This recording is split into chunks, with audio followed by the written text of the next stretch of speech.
Friends, welcome to King Arthur Pendragon 5.2, the Great Pendragon campaign. This is the 11th episode.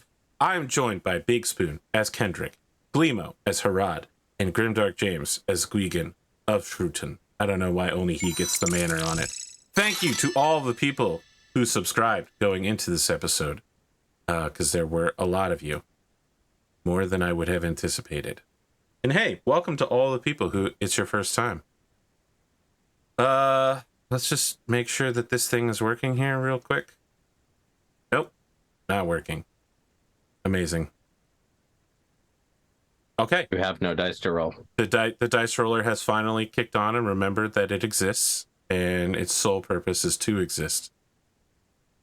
Friends, let us remind ourselves of what has happened since our last episode. You may recall that there was a man. He walked into a river. He came back, and he was talking about some guy called St. Nicholas. It's been questioned to me in the comments section whether St. Nicholas was an Anatolian Greek or whether he was a Turk. That said, Wikipedia includes two different articles that indicate that both are true. So, you know, the thing about historical semi-fiction is it's really tough to nail down who's telling the truth on this one. You know, I really wish there was a Discord module that would let us subscribe to the comments, because I don't want to bring your metrics down, but I'm super curious as to who talks about the episodes. Blumenfaust for this one, who you can find on the Discord. Yeah, I don't have a solution for that, I think. It does bring down my metrics to go back and look at old comments on videos, but also some people just do comment hunting. So, listen, I'm going to be honest with you, Glimo.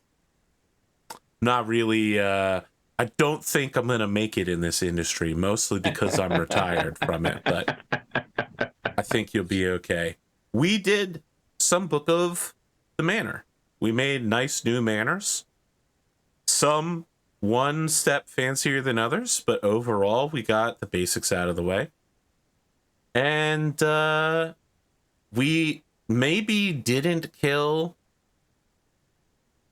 really tried. Yeah, really tried. We didn't kill Blaine's, though, not from lack of trying.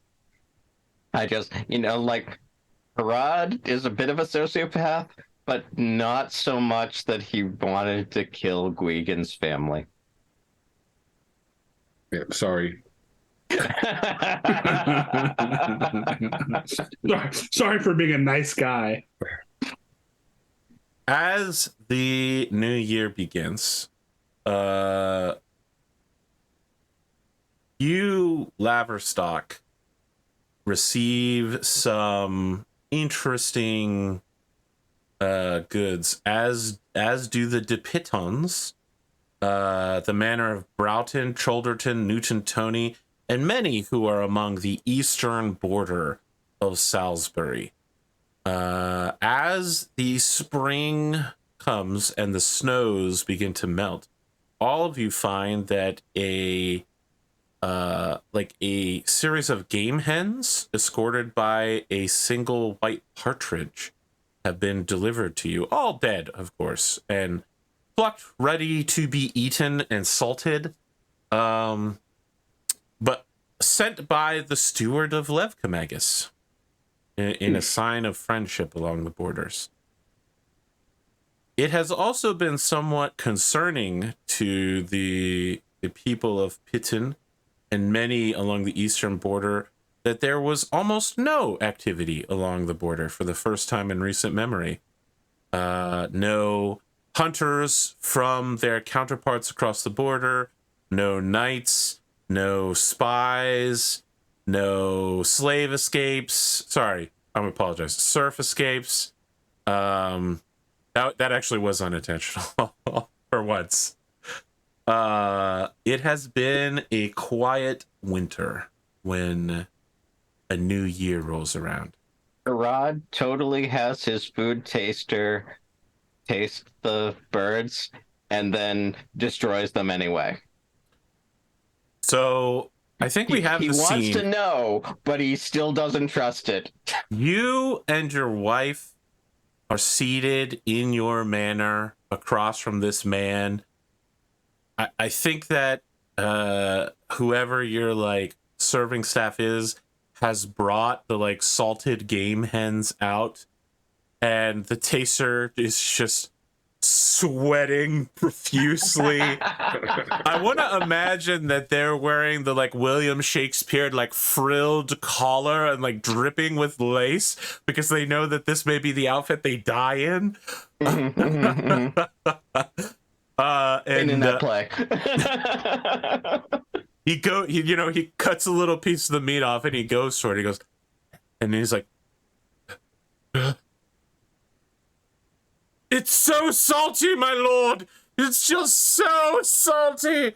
Oh, they used way too much salt when they made this thing. Oh, they must have gotten there and just rolled it around it and then dried it with the salt. Oh, and the sauce that was cooked in is so briny." He's just openly weeping. It's like, "Oh, I don't think it's poisoned in the way that you think. But do we know about blood pressure yet?"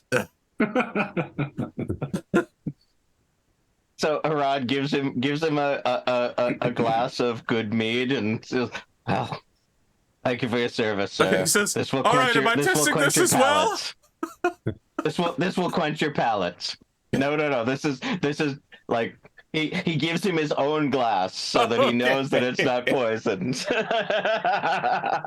Now look, this guy is intent on finishing this game hen now that you've put it in front of him. He just looks around and he's like, "Do we have any tuberous roots that we can use to drain the salt out of the meat? Anybody? I don't want this thing to go to waste. Oh, okay, we're just throwing it directly in the fire then. To your health, my lord." Just puts the cup back on the table and leaves. You see him just like talking to a maidservant on the way out, and he's just like, "All right, so I'm going to change out of this, and it 100% needs to be washed. Like this ruffly frill up here, it's just soaked, and it smells horrible, just bad." I like that we've now established canonly that Herawd has a food tester, something typically only great lords have. I feel like I am known to be suspicious. Yes, and my yes, wife you is are. a spy. Yeah. So this is sure. not. I think your wife has looked perplexed and puzzled throughout all of this. No, she knows exactly what's happening. No, but she's perplexed. Not about that. She's perplexed that this whole situation came to nothing. Okay, fair enough. I think she turns to you and puts a hand on your hand and says, "I honestly don't know what that man's trying to do." Me either, but I don't trust that it's not a slow-acting poison, so we have to burn it. We have to burn all of it. Okay. There's just a really sad chef, like a meaty man. It's got a thick exterior, just in slow motion as operatic Latin choir music is playing. No, as he launches each one just really dramatically into the fire. He's even got the white partridge of peace just looking at it. No, like someone's wrestling it out of his hands and throwing it into the fire. I'm hamming this one up for sure. Kendric, you also receive such fine gifts. Yeah, I do. Yes. Do you also have a food tester? I do not. I think Kendric uses the food to so he'll keep the white partridge of peace for himself, but then the rest of the game hens he dispenses amongst his peasants. Oh, that's quite a prize that should only last about a day, given that I believe you have over 100 people working in the fields. But yeah, it's a good meal. Good morale booster. You know. Yep. You get a lot of comments about how salty they are, my lord. Well, they are such a rich nutritional bounty. You know. They are. They are from Silchester, so. I feel like Gwiona standing at your side says something like, "Is it the game heads that are salty, or is it you?" Well, confused mostly. He seemed quite penitent at the feast. Yeah, he did. He did seem to at least be attempting to turn over a new leaf. No, that was an old leaf.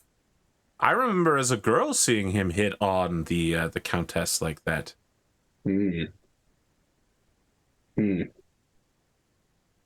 was a real blast from the past. Well, Just to get anachronistic here really quick. yeah. Perhaps he has forgotten his hatred of Salisbury. Perhaps.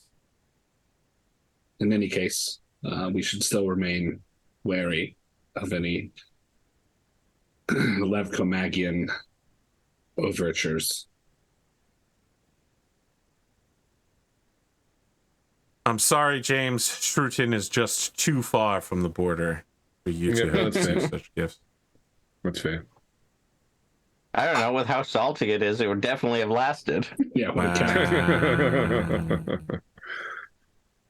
Wow. Glimo, a man comes to you one day, an upset, murderous, thuggish man, Sir Jaredin. He, how do I put this?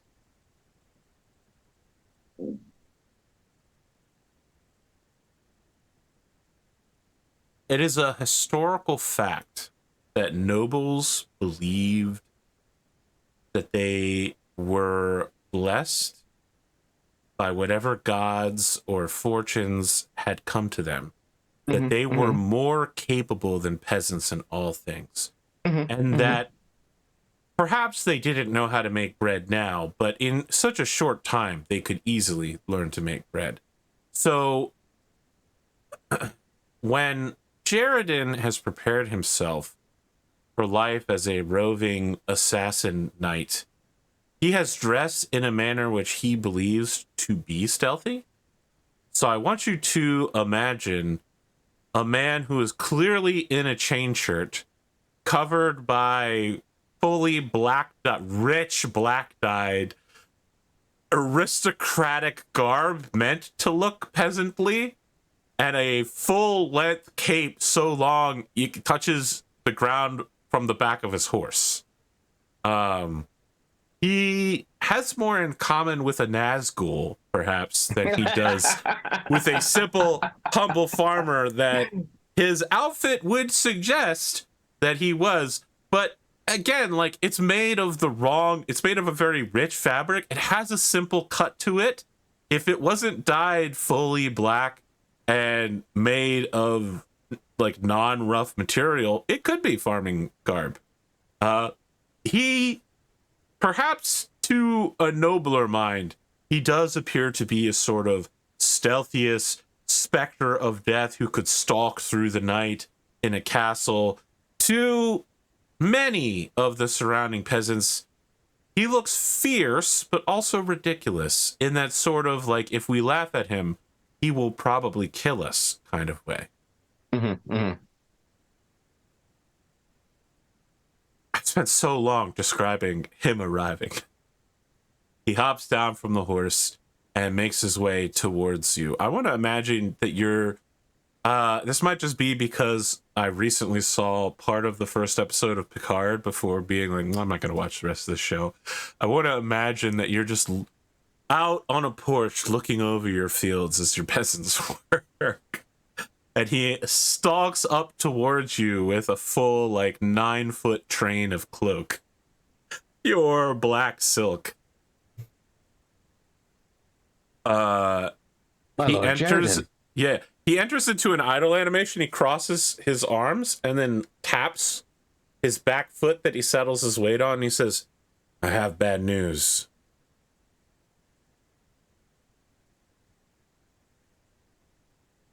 Bad news goes well with drink. Can I get you something? Sure.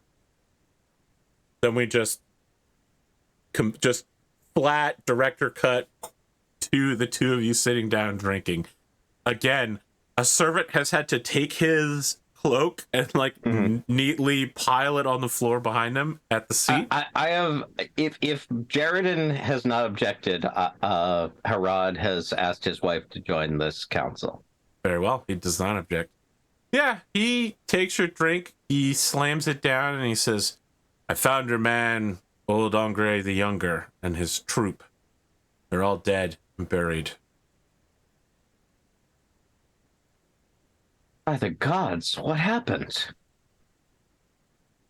They were passing through Kyneton, the small village north of it. They decided to get a little frisky, a little loose with their fingers, and locals had them pay the price. Apparently they were seen attempting to leave with one of the youth of the town. Something about joining the circus.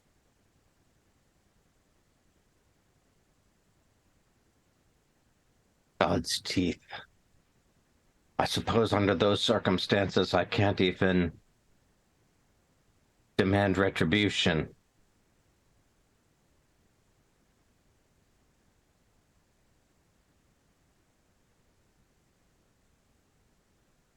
I could take care of it.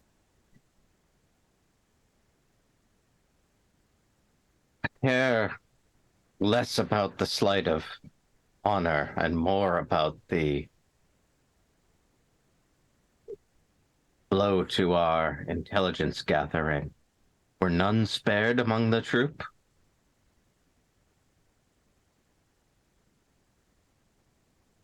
Look, the locals weren't exactly keen to talk to me about murdering another lord's men, but they didn't do a particularly good job of hiding the bodies. I don't know how many people were a part of this troop, but I found at least a dozen stacked in a ditch somewhere, loosely covered with dirt. By Goifnu, if there's a dozen, then there's nothing left. Take me years to build an intelligence gathering apparatus like that again. Not to mention the coin. Well, is what it is. Thank you for telling me this, Jaredin. I want you to understand, Herawd, that Jaredin believes that you are a extremely capable, bookish man who is here to help guide him on his journeys. And so he takes everything you're saying very seriously. You can see that your wife is of total disinterest and feels that this isn't really that big of a loss. She's also seen your ledgers and knows that 1 or 2 pounds a year is not really a huge setback for you. Well, I don't know, like the 1 or 2, like that's like Herawd's disposable income for the year. Like, I mean, everything else, you still live as a rich knight every year. Yes, and how much more disposable do you need to be? Well, so the things that Herawd can spend money on, you know, the upkeep to the manor, bribing nobles, better clothing, like that used to come out of Andre's share. Like, unlike my 2 companions, Herawd has 1 manor. Like, yes, he's true. Living way above his means most years. That said, your wife's reaction is her reaction. It seems as if she never truly cared for the man, and you know, his loss is of no apparent use to a spy like her. Fair enough. Well, thank you for telling me, Jaredin. What other service can my house offer unto yours? The same that I've asked from you previously. I believe I'm looking for social connections, perhaps a wife. I'm afraid I'm no longer as fair to look upon as I once was. I can no longer rely upon my boyish smile and roguish charm now that I am somewhat of a pariah. Herawd will make a sidelong glance to Harfin. Say, I'm sure one of your cousins is of marrying age. He won't be so bold as to suggest one of her sisters. Yeah. Without her leave, but we'll kind of broach it like that. I mean, I feel like you get a look that says we'll talk about this later. Well, so what she says out loud are platitudes, but what she says while looking at you is we'll talk about this later. You're married. I'm sure you've gotten this look before. I feel like I'm not overstepping my values here.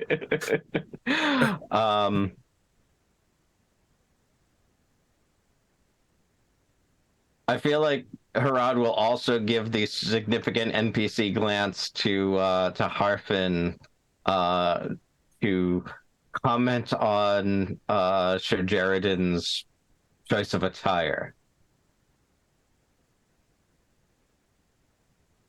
Hard pass on her part. When she doesn't, Jaredin, so Herawd will say, Sheridan, did you pick your outfit of the day specifically for me, or is this your normal skulking around attire? I've prepared this specifically to travel upon the road unseen.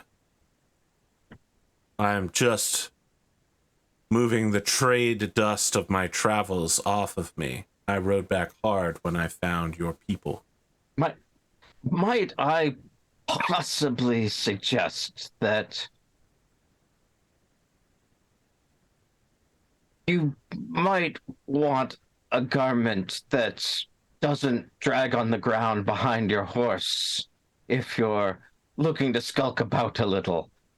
And I'm happy to have my tailor suggest some modifications to you.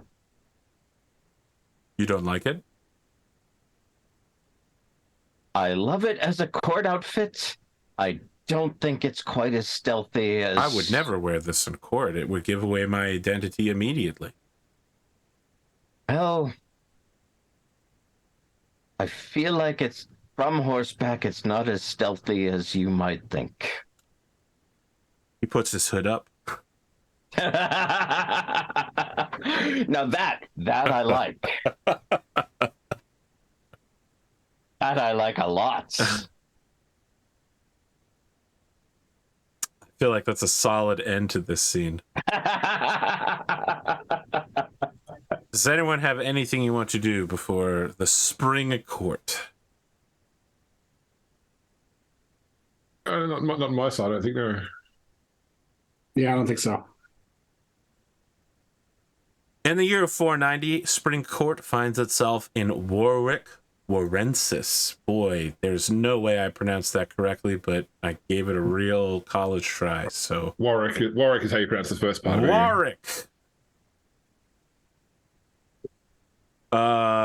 Yes. So we find ourselves there, and in accompaniment at this particular feast are Prince Maddock, Sir Brastius, the king himself. There is, of course, secrets of the court and gossip. And some have said that Duke Gorlo and the Duchess Igraine will also be here as well. What would you like to do?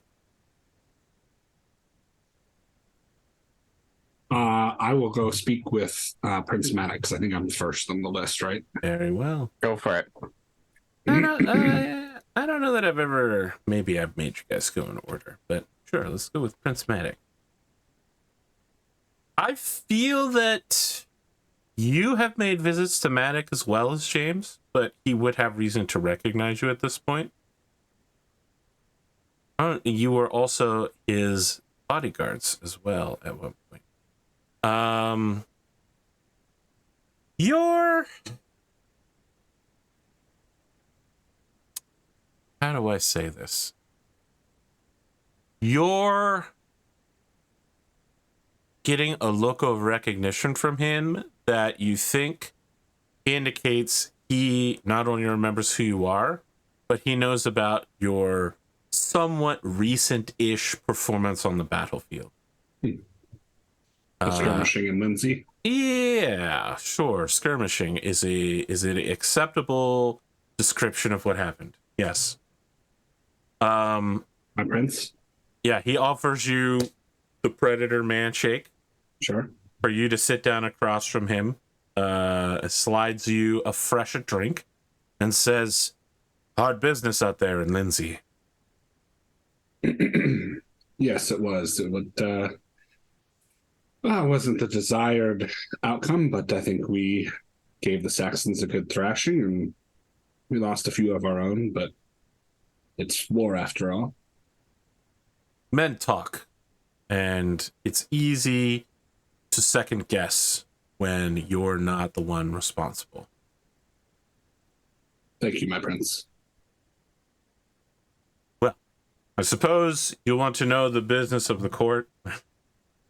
He pulls out a scroll that has been pre-written so he doesn't deviate as he may have done previously, and says, "The Saxons, King Octa and Eosa, are still at it. They've driven Malahut to the ground and have pillaged the countryside. But King Uther isn't like the northern kings to hide in a castle.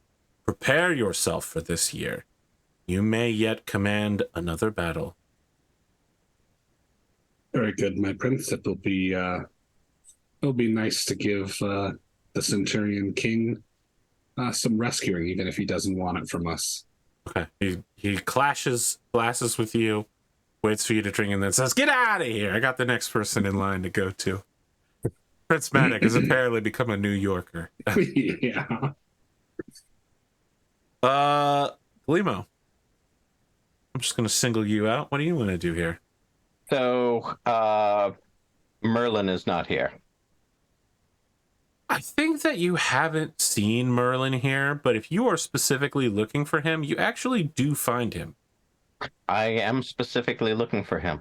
You find Merlin in a corner. He is having an animated conversation with someone.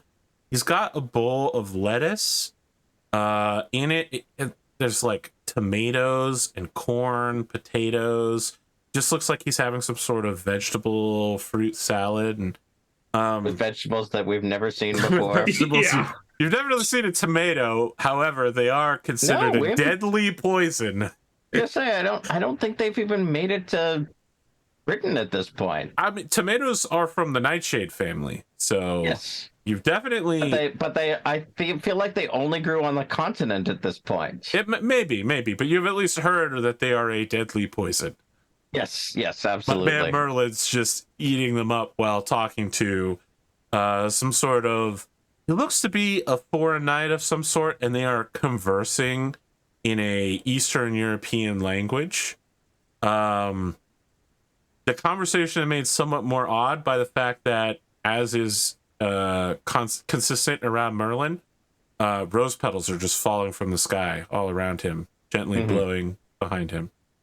So the foreign knight seems a little nonplussed about this, but some of the people that are in the guide path of these petals are getting a little like, oh, now the guy can't eat his gruel at the feast without a rose petal falling in it every 20 seconds, sort of deal. Merlin sees you, and he sort of excuses himself from talking to the foreign knight, and he says, "Ah, the Herawd! I didn't know I'd see you here." I never know that I'm going to see you, but it's always a pleasure.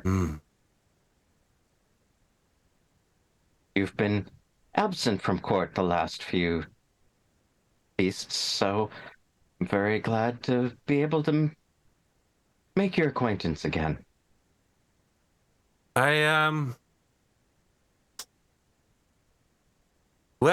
there have been talks recently that the Saxons would like Uther's magical sword, and, well, that's not quite how Excalibur works, I'm afraid. You can't just pick it up and use it. I wouldn't know, but I would imagine that sword like that, there'd be a lot of jealousy about it. There are restrictions to its use.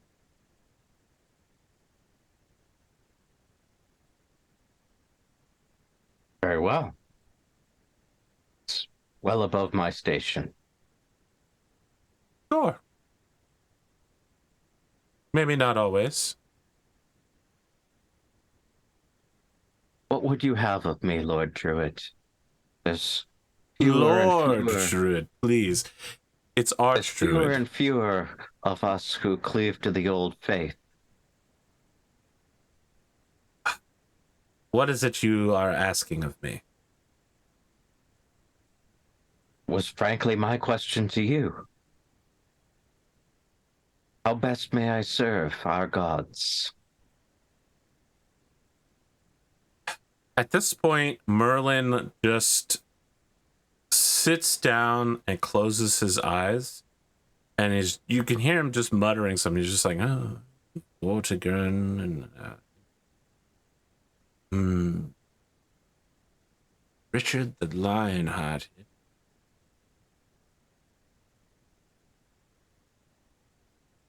Look, I'm going to be honest with you, Herawd. A lot of Christians in Britain right now.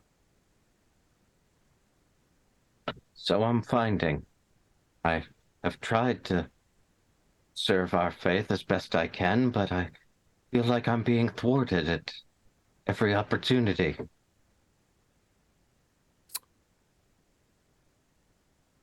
I wouldn't say I'm particularly a pious man. Should be noted that I am the head of at least one major religion by default, but let me say this as delicately as I can. Our island may one day be overrun with the Christian faith. There is only one defense against this kind of invasion, and that's to have a lot of kids of the faith, just a ton of children. You know, the Christians, they're all about the marriage and such. What I'm saying to you, Sir Herawd, is you got to get it on, brother. I mean, you know, I'm not saying outside of your marriage, since you have given vows in our ways. Yes, but, you know, I don't think anyone in our religion looks down on a lord taking a few side pieces. Or just like, you know, every year a new child. It's been known to happen. Sure. Now, it's bad for the heart when you get up there in age, but you're a young man. I think you can afford to stand a few kids.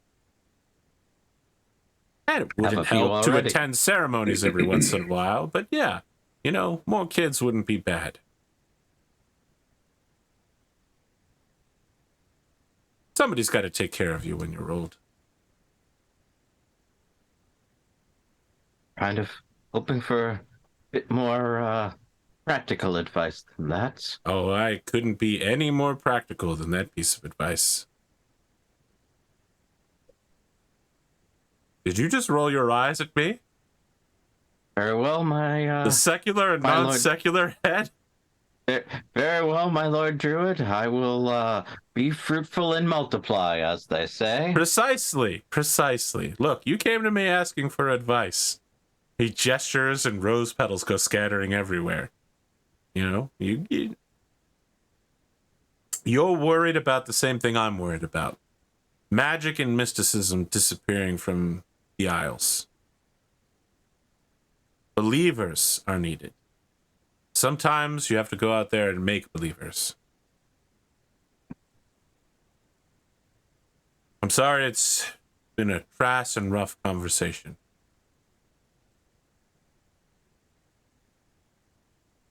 Well, at least the answer is fun, Lord Druid. That's true. If you'll excuse me, I've got to go collect a Yankee. Whatever that is. You see him just leave the hall. You like that one, Spoon? You like that one?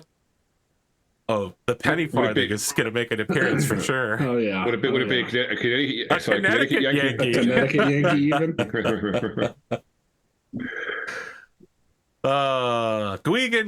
Gwgan. I Yeah. believe it's time for you to choose what you want to do. Yeah, I mean, look, my standard thing here is as usual. I don't gossip because gossiping is beneath me, but I certainly do try to like pick up on the zeitgeist of the room. The intrigue, you might say? I mean, once again, like intrigue implies that I'm sort of looking for. I just want to know what the general vibe is around people at the moment. Like, what are people talking about? Very well. Without looking. I'm not looking for like idle chatter and gossip. I'm just looking for this happened or this is the current news. I think that you get the following subjects being of great discussion. One, and this is the big one, that King Uther is solidly lining up contenders for the College of Legates to declare him the High King of Britain. With Gorlo falling into line, some say having lost part of himself in favor and allegiance to Uther. All resistance. It's not like Gorlo was like the head of an anti-Uther faction, but he was kind of the voice, the figurehead, and with him falling in line, there are many who are abandoning their resistance to Utherian rule. Number two... I'm sorry, go ahead. it's still the northern kings like Lindsay and Malahout, and then the kings of Wales like Estragalus, that they're all still holding out there. It shouldn't surprise you that this year's campaign will take you north to Malahout and other locations. And that last year, Lindsay was a primary spot. Uther is trying to make allies, and you're seeing the lowest level of nobilities attempt to understand the high game of Thrones. A lot of it is Uther trying to pick up friends in the north, get to that necessary number needed to put him over the top. Yeah, sorry, I have to go to the second Number point. two, the kings of the Saxons have heard about Excalibur. They believe it not to be... So Excalibur has a sort of legendary status. You know, it's a very special and intensely popular sword. Some say that it contains the magic of fairies. Others say that it is a like primal piece of magic. Merlin, I don't know that anyone's ever heard Merlin say it, but people say that they've heard Merlin speak of it in this way. I should say, you don't know any firsthand witnesses to this. Everyone says that Merlin has talked about it in this way, that it is one of the things that pins the world of magic to these lands. That it is essential that Excalibur be used correctly. Now, see, in chat, Tice is talking about Excalibur electing a king, but that's actually a different sword. The sword of selection, the sword that is driven in the stone, isn't Excalibur. It's Caliburn, which may sound similar, but they're not the same. So with that knowledge that the sword is special to British people, the Saxons believe it to be just another enchanted sword, and they'd like to add it to their collection. And there are rumors that there is an enchanted weapon among the Saxon kings in the north. They're in the same way Kendric is collecting large two-handed beating people weapons. The Saxon kings of the north are collecting magical weapons. So it doesn't seem obvious then that there is a move to go north this year as well, another foray into the Saxons? It does seem like, I mean, you don't have the information that Kendric has yet from Manic, but you do know that the court does seem to believe that there will be a march north, for sure. Okay. So I think I'm spending some time with my off-camera wife, like working out what she needs to, who she needs to like pair with and work with if I'm going to be away for much of the spring and summer seasons. Okay, of course, very reasonable. I think we'll take a break here. It's right around an hour change. We'll get that the ads so that the people here locally don't get the ads in the middle of our conversations, and we'll be back for the middle part in about 5 minutes. Stick around. Why do they have similar names? I mean, that's the constraint of language, I guess.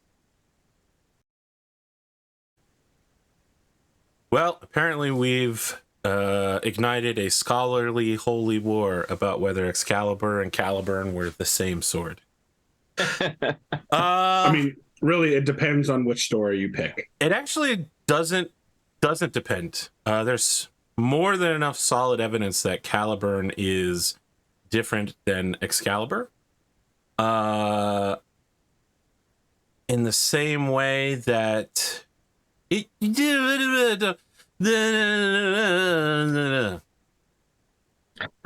will say that more recent scholarly articles seem to say they're the same. Definitely when I was looking at this when I was at university, I remember years ago, they were different. But the more recent scholarly articles seem to come down on them being the same. Okay. I like the current meme about the barbarian who can't draw the sword from the stone, so uses the sword in the stone as like a giant mace. Oh, you mean Link?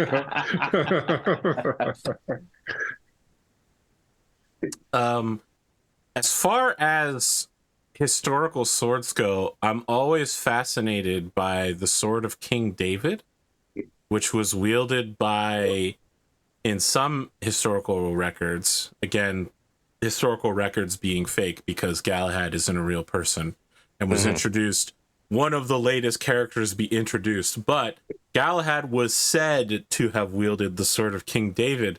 But King David's sword, he only was ever described as having one sword, and that was the one he took from Goliath when he killed Goliath. So it's not a holy relic of God. It's literally just some random desert guy's sword that was made for a 9-foot-tall giant, which really makes you question how a short French guy was able to wield it effectively in combat. But that said,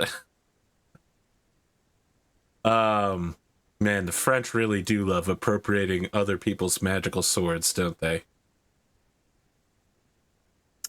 Let me tell you about Durandal, which I think is the one that was so thin, it was thinner than a blade of grass. When that Roland's sword was Durandal? Yes, yeah. I mean, Lancelot had Joyeuse, which also, I believe, eventually makes its way to the Paladins. The Paladins of Charlemagne were really just kind of King Arthur knockoffs that all got their own magical swords and other various unusual weaponry. Did they have a werewolf among them? No? Oh, so King Arthur's court had a werewolf then. All right, so, we know who's got the better court. Meanwhile, let's talk about what you'd like to do next in this court. This court that is not King Arthur's court, but King Uther's court. Let's see here.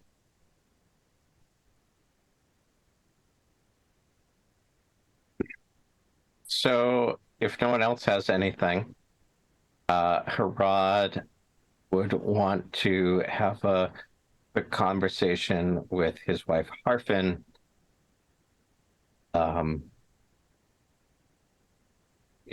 Saying, look, I know we've talked about this a few times, but I really feel like we've got a hole in our intelligence gathering with Andre being gone. Should we be looking for a replacement at this feast? Yeah, your wife leans in next to you and goes, the kind of people that get into this feast are lords and ladies.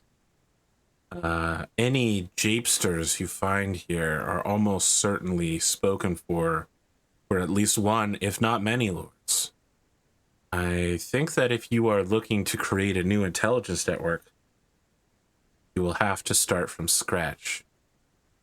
But perhaps, rather than the musings of a commoner, what if you just made pen pal friends with lords from across the realm? I know you'd have to learn how to read and write, and the people you are talking to would also have to read and write, but you might be surprised at what the well-written and the well-read may notice. You do know that before I married you, I acted as my own scribe, right? Oh, sorry, I thought you were just a generic knight who wasn't good at reading and or writing. Herawd has 10 ranks in Latin. Oh, shit. Okay. All right. Yeah. I feel like this conversation would have gone differently if I'd known that. I'll let it stand, though. I'll let it stand that your wife doesn't know that you're incredibly well-read and written. It's just never come up in the course of the marriage. You know, she does the books now, so...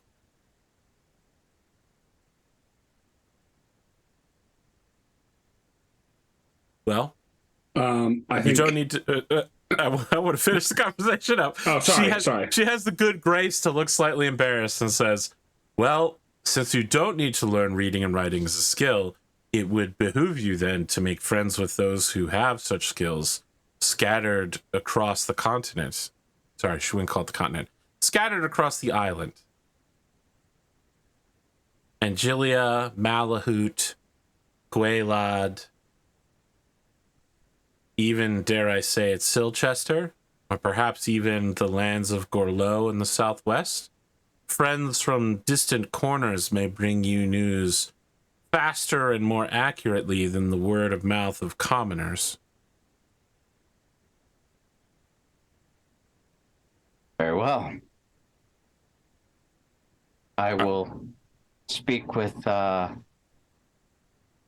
of my compatriots from our recent campaign down in Tintagel.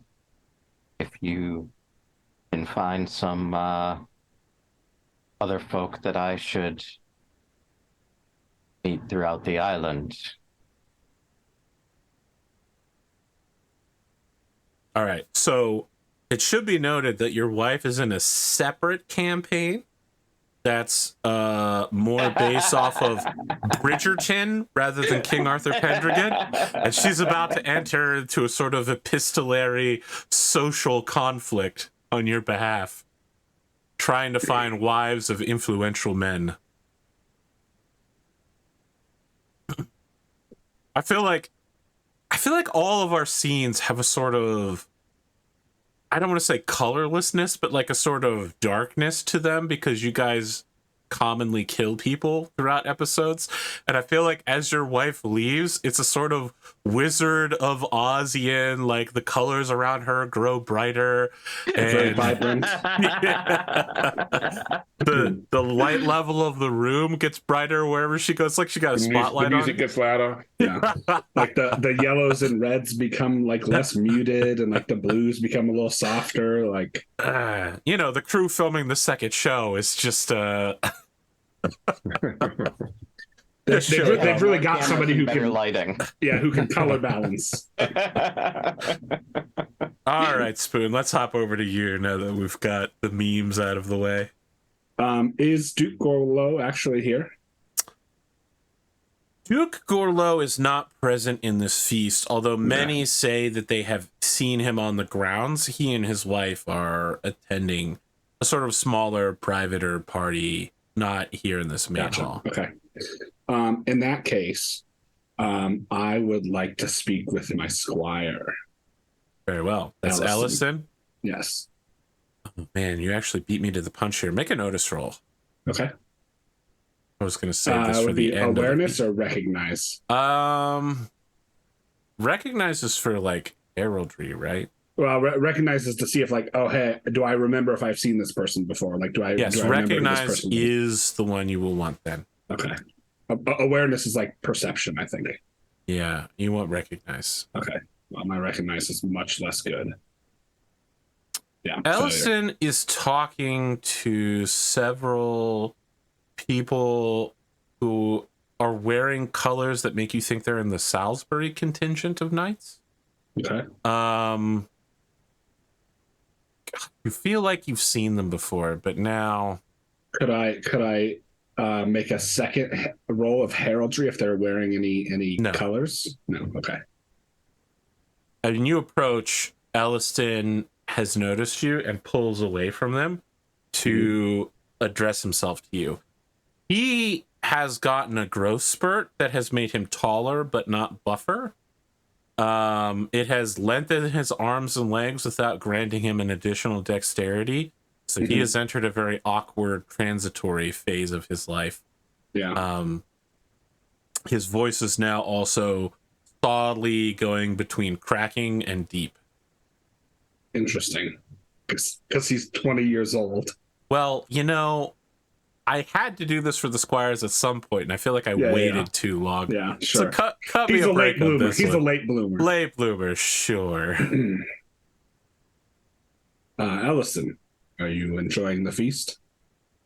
Yes, I was just speaking to I have family in Salisbury and Silchester, and I was speaking to some of the Silchesterian side. Did you mean to say that the knights or the people he was speaking to looked like they were from Silchester? Yes. Because you said Salisbury. My apologies. I meant Silchester. That makes more sense. So does he get his suspicious Silchester on that roll? Because if so, that's definitely a pass. Yes. Okay, so as a result, you have noticed that you have seen these men in the company of the steward of Levkamagus, Sir Blaine's, before. So Ellison has not, to your knowledge, approached Blaine's, but he does seem intent on talking to people who surround Blaine's. Yeah. And there appears to be little headway there. Little headway as in like they were shutting him down? They didn't appear to want to get into a conversation with him. Okay. I've noticed some things at the last few feasts we've been at, Ellison. Specifically the Christmas feast last year. Do you know or have some sort of connection to Sir Blaine's? Okay, he starts sweating immediately. Just pouring down his face. I want to be anachronistic again. Okay. As he is sweating like this, it's like he's on The Mentalist or like Lie to Me or any show that's like, we're a popular culture show that will show you how people will lie to you. Sure. You know, so it's like all of the sides, right? Like he's looking up and to the left, blinking a lot. His pupils are dilated. His face is red and he's sweating. And the camera is just tightening on. And it goes, yes, I've spoken to the Silchesterians before. Of course, as I've just mentioned, we've got a close relationship in my family lines with them. Why is that of importance, my lord? You could tell why I wanted to do the voice cracking thing now, right? Yeah, yes. I thought this topic might come up. Well, Ellison, as you know, up until recently, Lord or Sir Blaine's has had an excellent espionage network cast throughout the. You may not have known this, but I'm telling you now. He's had an excellent espionage network cast throughout the eastern regions of Salisbury. And I was just curious if because you seem to think that Sir Blaine should know you at the Christmas feast. He gives you a weird smile that involves one side of his face twitching and goes, "Oh, I just, I thought my family connections could I'd get like to me." interrupt him here. Yeah. And say, you're not in trouble, Elliston. Of course, why would I be in trouble? I would remind you that knights are honest. They do not lie. Oh, is there an intimidation skill or something like that? Let's see. This has to be a skill roll. I just don't outrightly know what it is. There isn't an intimidation skill. I could do. It could be a Maybe like a trait. I would like you to make an honest roll to encourage him. Sure. That is a success. Go ahead and mark it.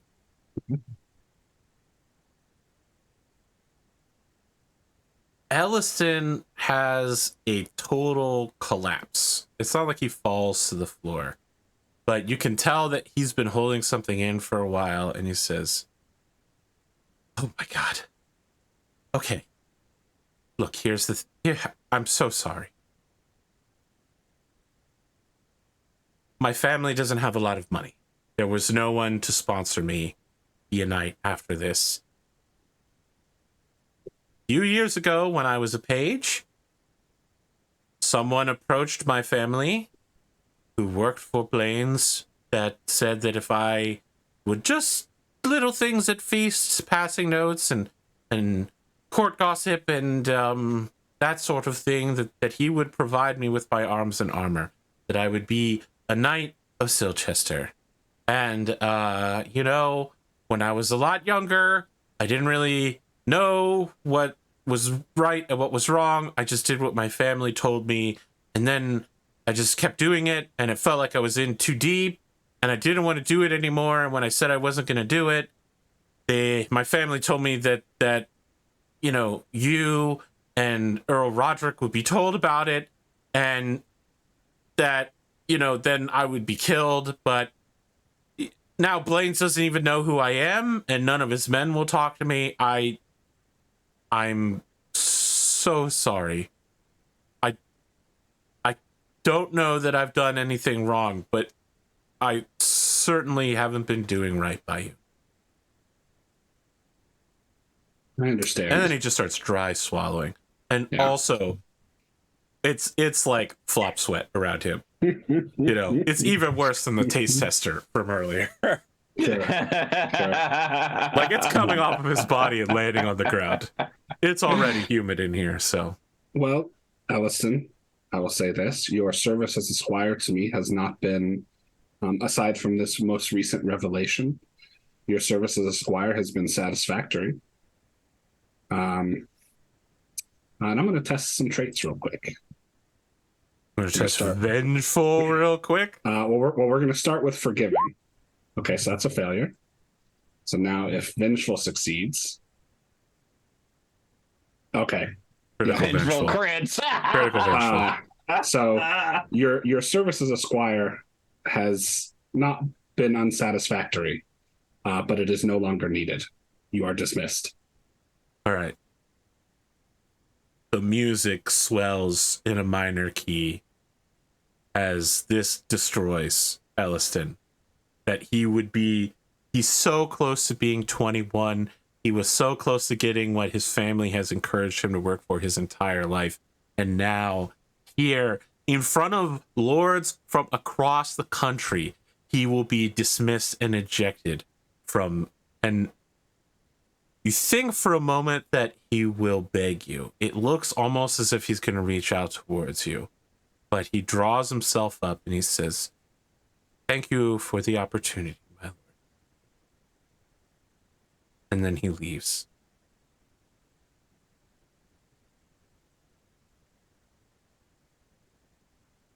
Yeah, that's a vengeful crit. What? Go ahead and mark a success, mark a check of vengeful real quick. Yep. Yeah. It's gonna be a new dark path for Kendric. Yeah, well, I mean, at least I didn't challenge him to a duel and kill him. You can't duel a squire. That's ridiculous. Well, that's probably true. Also, it would be really against hospitality. Yeah, for sure. So, yeah, that was what I wanted. I mean, not exactly, but sure. You and your hatred, Silchester.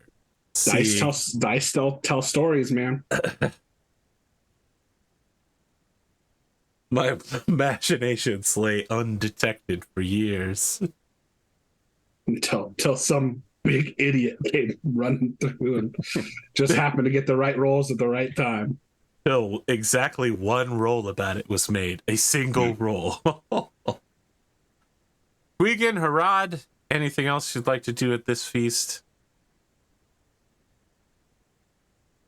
James, do you have anything? Because I've gone twice already. No, I don't think so, no. Very well. Herawd would like to see if there's any knights from Intagel in attendance. There are very few of such characters in attendance. They are present. I think that out of them... Oh, gosh. Hold on a second. I don't remember whether in the base game, whether Brastius works for the king or for... Because there was a re-release of the rules that involved Brastius switching sides. So let me look it up. Whether it's the most recent rules or not. Okay. Brastius is King Uther's bodyguard in this timeline, rather than being Gorlo's. So yeah, there are several knights. They're famous and noteworthy, but none of them are like higher than baronial status. Like they're not so high that you couldn't go over and talk to them. But like were any of them on campaign at last time? So like Herawd would approach one of them that is higher, on the higher side, but not so high that like Herawd is reaching well above his station. You find a knight named Sir Urig the Coney Eater.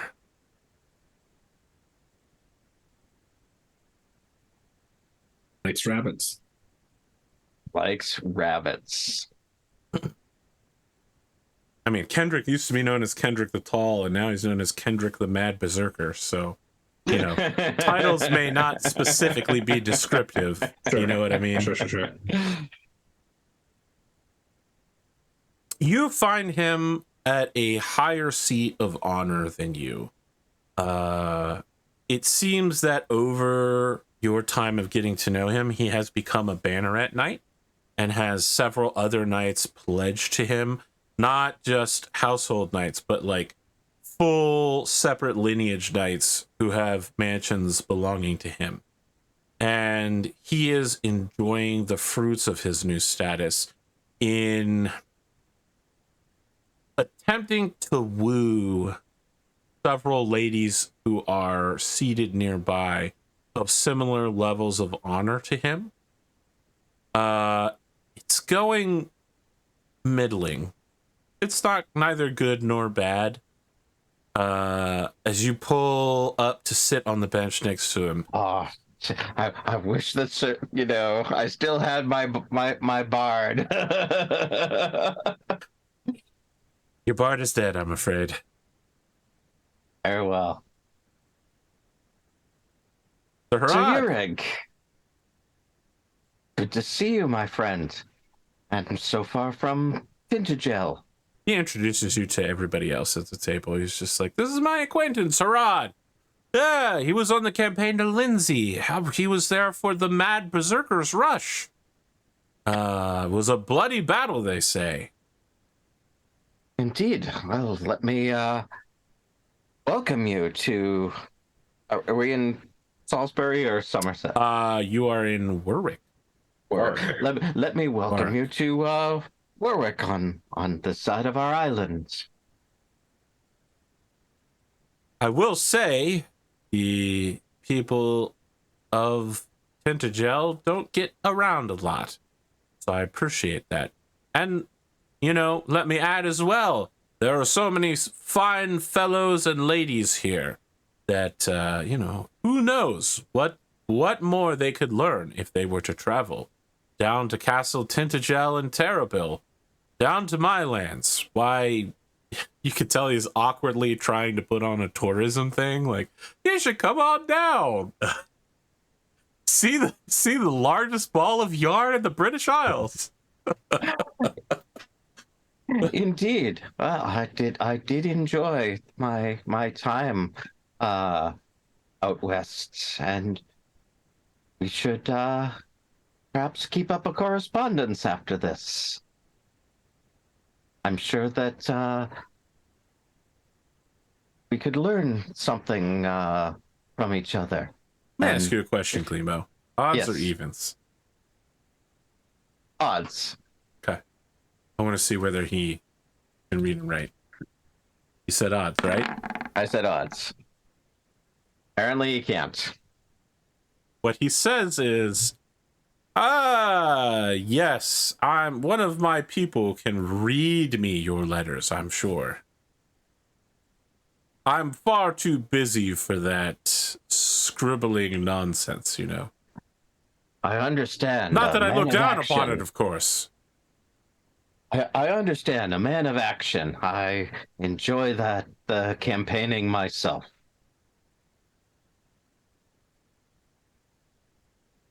You could tell that he looks awkward. Like, he doesn't feel like you're making fun of him, but he looks like he's worried that other people here will think less of him because he doesn't know how to read and write.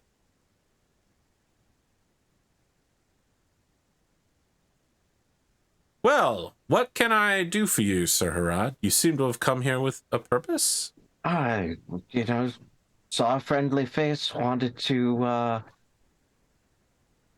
introduce myself and make sure that you knew that should you come further east, that you'll have a friendly hearth to settle at.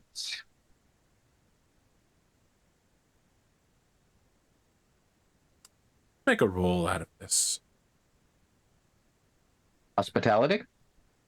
Wow, that great. Absolutely. Go ahead. Success. You think just because you can roll a 1 that you could do whatever you want, no matter what skill you've got.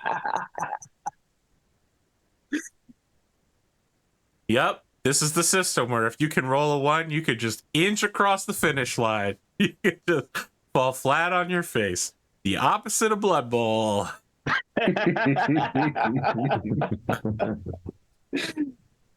Yeah, he gives you a nod and he says, I would appreciate your hospitality. It's not so far from Tintagel to Salisbury. You know what? I'll take a boat to Dorchester. Anytime. Let's say just before the winter begins. The late of fall. This beautiful time to be on the water. I'll ensure that we have plenty of rabbits. He keeps his face steady for a while, and then he gives you a toothy grin and slaps you on the back.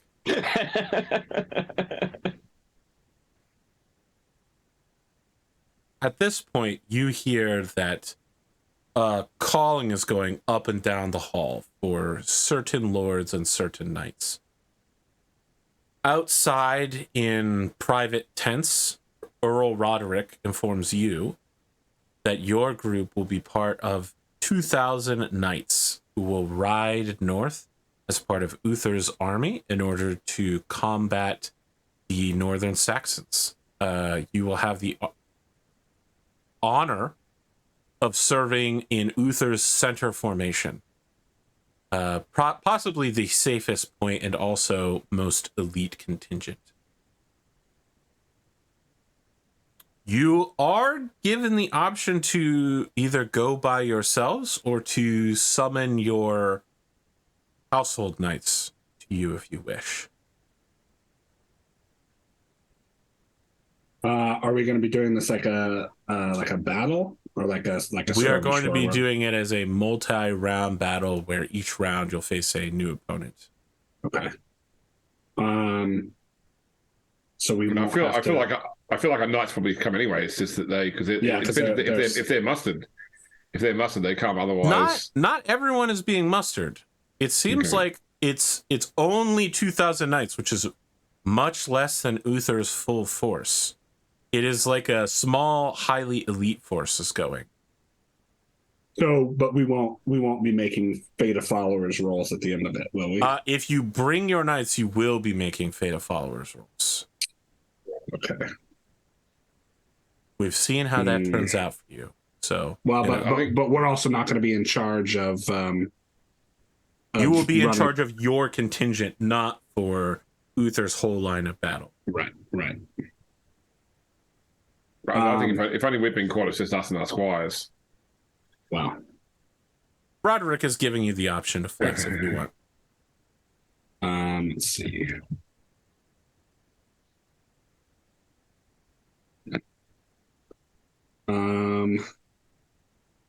I will bring another knight with me. Just one knight? No, I'll bring 3. Okay, so we are going to skirmishing rules then. I mean, but hang on, because are we doing battle rounds or are we doing skirmishing rules? Because those are two different things. So we are going to open with a battle roll for your unit. Okay. And then each round the 3 of you will engage a new set of enemies, and at the end of it, we will see how your side did, how your unit did. Okay. Well, then I'll leave them at home then. It is an opportunity for you to lose family members, but possibly gain more battle skill XP. Yeah, no, I'm all right then. Okay. I'll just go myself and serve in some other lands. Herawd needs the money, so he's going to bring all his younger knights. Okay. Needs the money. Do they all get money? Well, if they capture people, I suppose, or they get something that could be ransomed. Then they die. You don't have to pay for them anymore. Gwgan? Okay, so it's a stock take event. Okay, no, it's just me and my knight, my squire. Sorry. Okay, Herawd's bringing his younger knights. I think at this point it is remarked upon by the Earl privately with you, Kendric. He says, I have not seen your squire for this meeting. So I recently learned that Elliston was responsible for some of the Steward of Levcomagus's intelligence or his reports on our border, and as such I dismissed him from my service. He apparently had some family, or his family is from Silchester, or the steward had promised to pay for his arms and armor when he became of knighting age in return for small favors that escalated into essentially spying on us. So I sent him packing.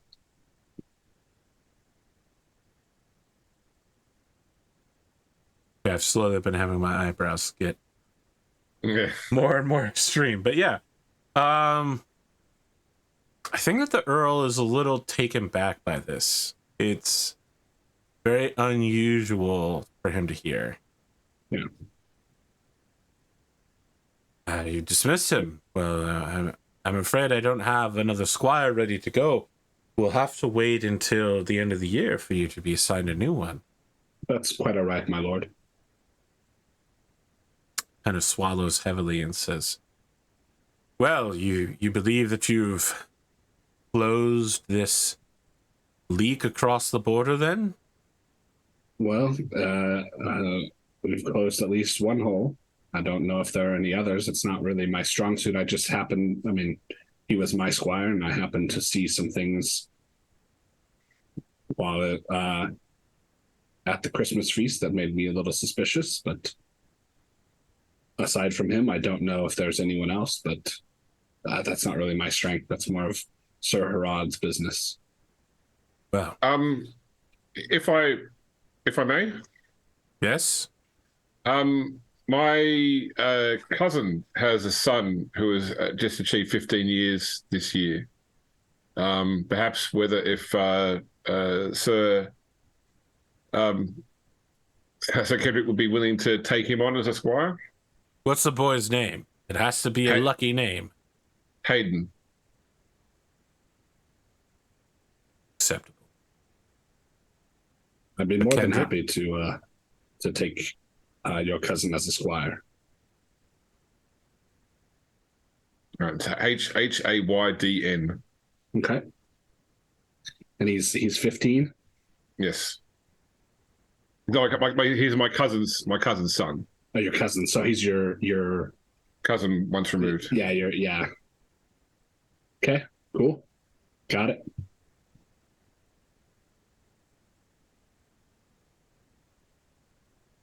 Okay.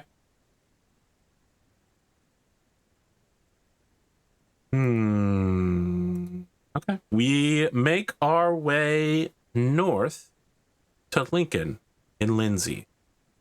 Over the summer, the British Army assembles 2,000 elite knights supported by 5,000 foot to face the great lords of a 10,000 strong Saxon army, which includes Eosa the Giant, Eamund, and King Octa, son of Hengist. King Octa wields a magical axe, which is known to tear into flesh more readily. Some have said it is like a ravenous, one-eyed wolf. Ooh. Interesting. King Octa himself is driven by special powers granted to him by the sacrifice of Britons to the Wotanic gods. Blood sacrifice. And you're outnumbered, so it's not great. But you are on horses and fully armored and armed knights, so yeah.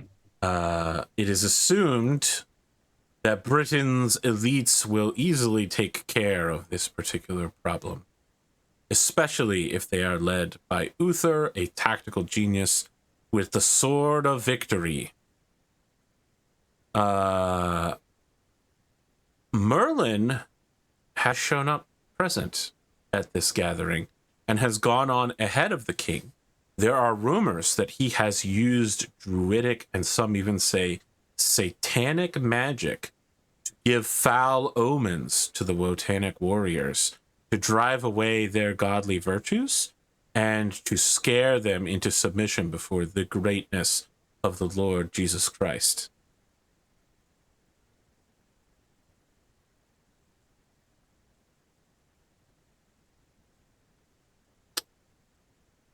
It is a warm, but not too warm day. The mists have parted. The sun is beating down heavily as line after line of horsemen in chainmail assemble lances and swords, and in some cases, even axes at the ready.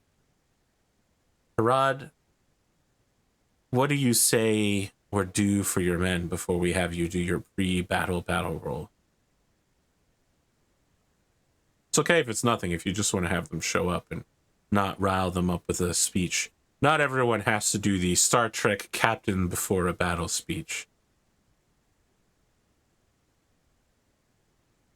We face pagans, but they serve different gods than us.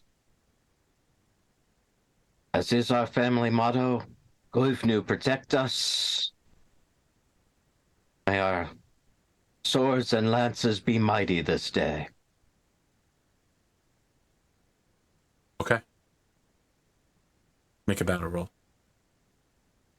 That's not going to go well for me. The great news is that if it goes even slightly well, nope, it's not going to go well at all. Does let's see. Are there any modifiers to this for? Okay. Well. Okay, so for your part in the first round of battle, you will have a -5, Herawd. Awesome. And let's write this down because this battle may take more than one session. Is that Herawd, Follower's Fate, is at a -5.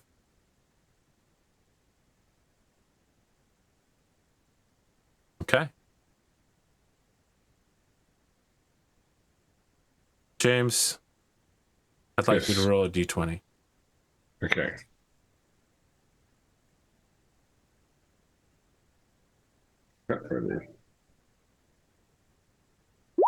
Oh, 20. Fantastic. As the three of you, escorted by, winged by Herawd's knights, line up, the battle begins. Things initially go quite poorly for King Octa's preparations. The Saxons are on foot, so that's always dangerous for them. Your lines begin to charge each other. The skirmishers part way, and as that line of skirmishers breaks, you see that you are nearly dead center, flanking Uther's contingent, and you are moving directly towards King Octa's berserkers. You are in the exact part of the battlefield where the worst opponents exist, and they are charging directly for the three of you. And they're doing that thing that zealots do in StarCraft, where when they see you and they reach a certain range, they double their run speed. It's like, like if the two sides are approaching each other cinematically, just like three guys break part of the pack to move directly towards you. What would the three of you like to do before these men reach you? Now, I'm going to remind you, they have a battle skill of 35. Sorry, not a battle skill, but a great axe. Great axe skill of 35. But that's because they attack recklessly. You get a free attack on them before they get an attack contested with you. That said, if you defend, that cancels out. I have to hate Saxons first. Yeah. Because you don't have to hate Saxons. That's I do, a choice. and I critically fail. Oh, Jesus. Oh, no. I believe you lower your hatred of Saxons then. I do, yep, that's right. And what are the other penalties in 6th edition for failing? For a it's a famous passion. It's a famous passion, yeah. It'll be so a fumble on a famous passion is madness. Yep. So after battle, I'll be running off for the rest of the year. You're gonna blaze it. Yeah. Okay. There's a question whether you're being called the Mad Berserker or the Mad Bear. You're called both, actually. I have notes here that say you're called Kendric the Berserker and Kendric the Mad Bear. Okay, that's the Mad Bear was specifically because I was trolling you about ghost bears, though. Yeah. So I think I am also going to attempt to impassion. Very well. Also hate Saxons. Mine's not quite as high as Sir Gwgan's. So that's a success. So I'll add a +5 to my stuff. Okay. I am just going to charge. All right. what do all of you want to do in regards to the approaching storm? I will fight defensively. Very well. Since apparently I can't summon my rage. I am not. I'm gonna try and get a land to hit and knock him down. Listen, James, despite all of your rage, I am still a rat in a cage made of other rats. I am going to use my free attack to charge with my lance. Very well. Those who are making their free attack, now's the time to freely attack. So I get the +5 on that. Well, so you get a +5 for being mounted, and then a +5 for lance charge. I am going to only 1 +5. No, it's charging with a lance gets you an additional +5. That's why it's so good. Okay. I'm going to forego the lance charge and just do sword, and only take the +5 for being mounted. Very well. Okay. Success.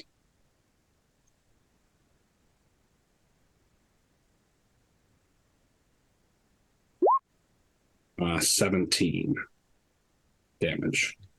Okay. Was that 17 is their size? Yep. So they need to test dexterity. Hold on, these are coming too quickly. I'm sorry. It looks like Glimo's also got a success. I also have a success. I think I accidentally messed up that roll. There we go. We're actually rolling. So that is... Yep. Okay, so for both of these, they're going to stay standing. What is the damage from you, Glimo? 18. Okay. Minus armor on both of these. It's not going to be a significant wound in any way. 2 1s. God. Yeah, no, right. All right.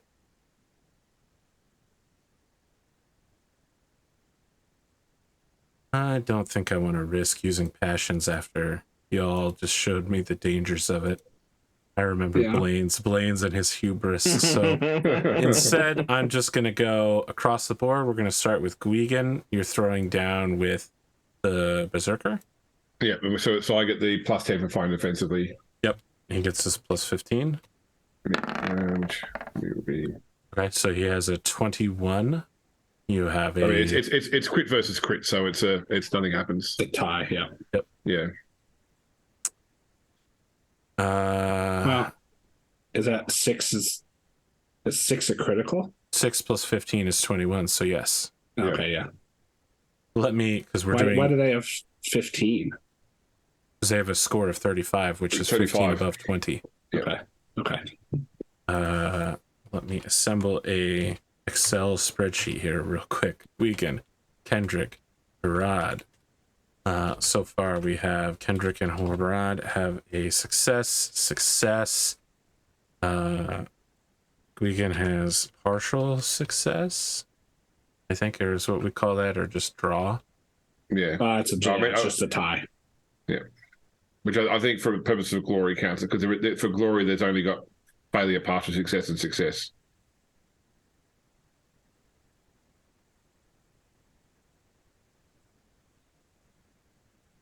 Just marking out my spreadsheet to keep track of all this. Herawd. Well, you're in the shit now, brother. Let's do it. So this is... Hold on. Wait a second. This is not a critical, and you will succeed. Go ahead and do damage. I forgot the -5 for not being on a horse. Yeah. So it's not just a success, it's a critical. You critical, and they did not. Oh, for me? Yes, for you. I remembered that they have a minus... Yeah, but I can't cause damage. Oh, you're fighting defensively. All right, well, that's right, guess what? I'm marking you down for a critical here. Okay, you... I think you probably, like, field bash them or something, and it's very Spartacus. Like, he gets launched up into the air, lands on his back, All right, Herawd, let's throw down. I'm looking forward to my. Apparently, I only get a +10. I am going to now impassion myself. Okay. And drop my lance. Actually, I think my lance broke. You've. Is this still the first round, though? This Yeah, is still the this is first the round. first round. So you So- actually Oh. you don't even have a weapon. You can't even defend yourself. Oh, okay. Yeah. Well, I mean, got a he can, and like it's not that they like thought we had- I get a thought free you said attack on us now. We got a free first we round. get a free attack on them, and then if they don't get knocked down, combat continues as normal. But they This get a is +10. all, but this is all in the same round. It's not a free round. It's just a free attack in the Right. same round. Your spear has shattered. I don't think you can draw another it- weapon in the same round. It's it. Which is the shatter, even or odds? Odds. Even for that's odds for damage is a shadow here. Odds shatter, so I still have the spear. Okay, all right. Go ahead and passion. You have to, I believe, continue using the I'm not spear. gonna I'm not gonna impassion. Yeah, if- you're not going to in passion the on fir- spear. in the first Okay, round. wiser. Yeah. Very well.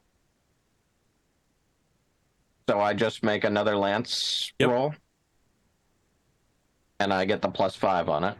Yes, for being mounted. I have Roll a on a 20. 17. So that's So partial success. for you, yes. Yes. So Herawd success, partial success. But they'll deal damage to him. So, all right, because this is how uncontrolled attack works. We make a free attack against them. If we Yes. do not knock them down, they get an attack against us at +10. There is no roll to see if you succeed to get your shield. You just always get your shield. Oh. Okay. So you should just be rolling an attack on each of us, and then damage, and we get the shield.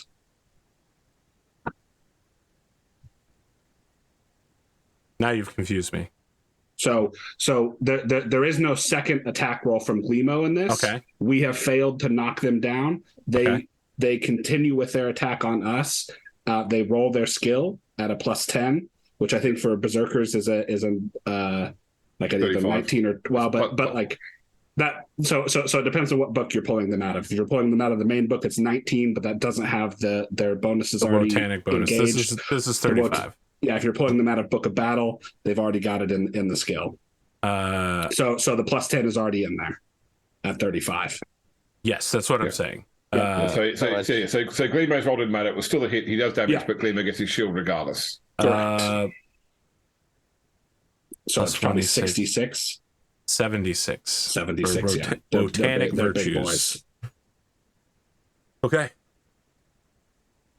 This one's taking a while to calculate. 20 that's, damage. That's pretty good for you, Glimo, for what it could have been. Yeah. So 20 damage minus 16, so it's 4 damage. It's actually, so it's an axe, so you roll a d6 to It's a see what your great shield is. axe. Yeah, but And that great axe does like the effect on the Has shield the same mechanical benefit. You roll d6 for your shield rather than getting 6. Okay. The great part is you're rolling an extra d6 of damage. So you take 13. 7 damage, and you'll need to roll to stay horsed, I believe. Yep. Yes. Right, horsemanship- Because horsemanship 20 roll. exceeds your size. Yep. Yes. Yes. So I do horsemanship. Yep. I Ooh, fail. Ouch. You You go take down. d6 more damage from falling off the horse. No armor applies. 1. You and horses, man. Yeah. Last session. Fucking berserkers, dude. So All just berserkers. remember, Glimo, when recording in your wounds box, you've got 2 wounds. You've got a 7 I have wound a 7 and a 1. 1, yeah, because they get treated separately with first aid. This is the revenge of the ponies for trying to play them. I think now I'm rolling against Kendric. Yes, correct. Okay. All right. Here we go. And you're saying I'm not opposing this roll? That's right. There is no opposition. That is a crit. Yep. Okay, so it's going to be 14d6. Yeah, and he gets his shield. Well, he gets a d6 of the shield. Yeah. 39. That's quite bad. Yep, it ain't good. So 12. Well, wait a minute. 7. So it's Yeah, 12 he minus 5. But 7 plus 12 minus 5. But you're forgetting that I have a 35 skill. So I have a Yeah, plus okay. 15 to the attack roll. Yeah. Well, plus 10 with it after Plus the minus 10 5. with the... Okay. Yeah, their skill is just... So when your skill's higher than 20, you add the additional number to the roll. So Right. And if you hit 20 with the additional, you get You get a crit. Okay. You get So- a critical. with a plus 10, the 12 is actually a 20. Okay. So Okay. Okay. it's crit. So that's 27 after armor. Oh boy. So I believe, let me see here. Let's see. Well, it's certainly a major wound. Yeah, for sure. And I am unconscious. That's rough, buddy. So I'm effectively out of the combat at this point. Yeah, you still get to roll to see whether your squire carries you to safety. Let's Sorry, do that. my- And then let's have you sub in as one of Herawd's young knights. Sure. Let's get a sheet. Yeah, I am carried to safety. So let's see here. There is there's like a regular knight I have- stat block. Okay. Let's see here. Yeah, use the young knight stat block in Appendix 2. I think it's the first one. Yeah, it's the first one, page 204 and 5.2.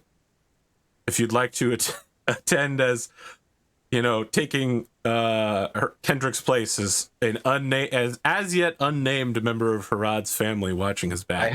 I have 3 female cousins who are knights: Braith, Mifi, and Fleon. I have to tell you, I like the have name Mifi. No, I want Mifi. That's who I want in the mix here. I have Gwyfer, who's No, I don't need more names. I like and then Mifi. I have a bastard cousin named Kned. I like Mifi. As long as Spoon is in agreement. How's Mifi spelt? Sorry. Whichever Myfi. whichever one you feel like getting dunked on by berserkers, we'll go for it I'm with a 35 skill. I'm up for whatever you're up for playing. I mean, I'm good with the young knight. And you just tell me. You just tell me which one. Knights, so Yeah. you're gonna play Mifi then, Okay. because Arthur wills it. I like the name. Wow, it actually is pronounced Mifi. There you go. Herawd, please roll a d20. Oh, no good comes to this.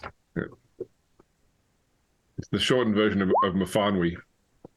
9. Wow. Incredible. Unbelievable. You're just going from incredibly difficult special enemy to incredibly difficult special enemy.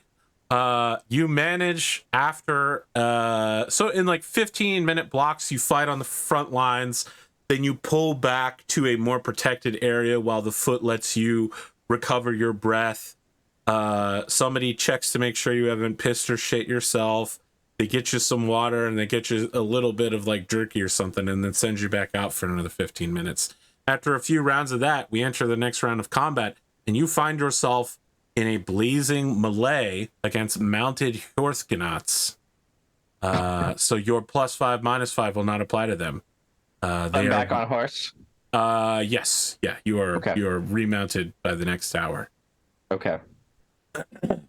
They are attacking with axes. It should be noted that they are ill armored but shielded. Am I allowed to charge? No, you're in the melee now. Okay. Both sides are basically pressed Then in that case, I am going to impassion myself on with my sword. sword skill. Go ahead. And I'm going to use Hate Saxons. Very well. And I am going to fail. Sure. What's the penalty of that at this junction? Not Out so of- bad, right? 14, I think it's just nothing happens. You get right? melancholied I after get the battle. melancholy at the end. Oh no, sorry, your failure. No result. Nothing bad happens to you. Nothing bad. Okay. So It was- I'm it still in was this right now. critical. Is that right? Yes. Yeah. Okay. Cool. Yep. It says that Game Master prerogative. I either have the madness hit you immediately or after end of current task, and I feel like you going insane in the membrane at the end of the battle. I mean, Herawd only has so many cousins, you know what I mean? At this point, I'm worried we're gonna come through all of them. We're gonna de-house this motherfucker. I do have 5, so it's only one round. Can I attempt to impassion for loyalty to Lord? I think the answer to that is no. You've critically fumbled a passion, so Okay, no worries. I think you're out on that one. Yeah. Okay. I was about to say we should go to break, but Spoon is typing something on Discord, and I want to see what that is before I make the official announcement. We're all gonna switch to Discord and look at it now. I'm looking through enemy battle tables basically. Are you using the 5.2 battle table? I'm using the 5.1 battle table because that is what the Great Pendragon campaign was designed to work with. Sure. When they were written together. So it's on page 215. Gotcha. All right. Okay. Ironic, I'm using the stats from 5.2, but they are roughly the same in both books. Yeah. For most things. We're going to take a break, and when we come back, we're probably not going to finish this battle tonight, so prepare for a critical clash that may last for a while. Who lives? Who dies? I'll tell this story.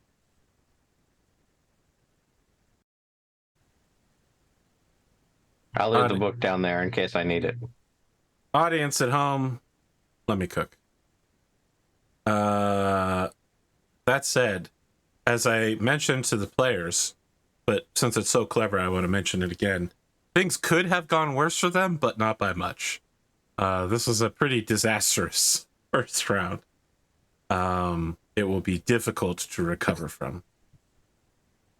That said, let's make some rolls. So, remind me what I am facing. Mounted Horthgenats. They're basically the budget version of knights.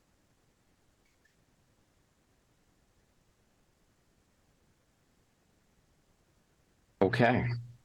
You know what? Let me paint you a word picture. Stolen British horses that seem better affiliated for use on a farm rather than for riding into combat. Ill-fitting leathers, clearly newly tanned, just having been made, not yet formed to the bodies of the riders. Fresh, sharp, shining axes. Tattoos.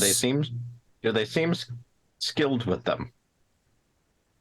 They are of medium and moderate skill.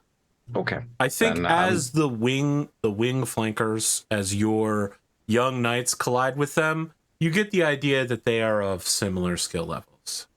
And I'm just gonna go straight on. Okay. Why not? I have failed to impassion myself. We're both mounted, so there's no bonuses. Very well. I am gonna fail on my sword skill. Very well. You know, why not? All right, let me pull up my Horthgenat. Oh, if only I had been impassioned. Wow, you guys, you sound demoralized. I mean, I literally think berserkers are one of the most dangerous human enemies in the game. Like, I agree with you. Yeah. But you know what? Take it up with James and his rolling skills. I'm not saying that like we shouldn't have fought these guys. It's just like, you know, if there's a reason we sound demoralized, it's because we're literally fighting. Yeah, we're fighting. But on the other hand, fight dragons. Think of it this way, right? You ate those berserkers, so somebody else on the line didn't have to. You're still alive. That will be a hit, and I believe that you have missed. Which means you're going to take. I don't get my shield. And it's an axe, so you wouldn't have gotten much of a shield anyway. Here we go. That was a amazing roll. That was Jesus. Yeah, that was a improbable roll right there. 14 is below my knockdown, but it is a major wound. Oh,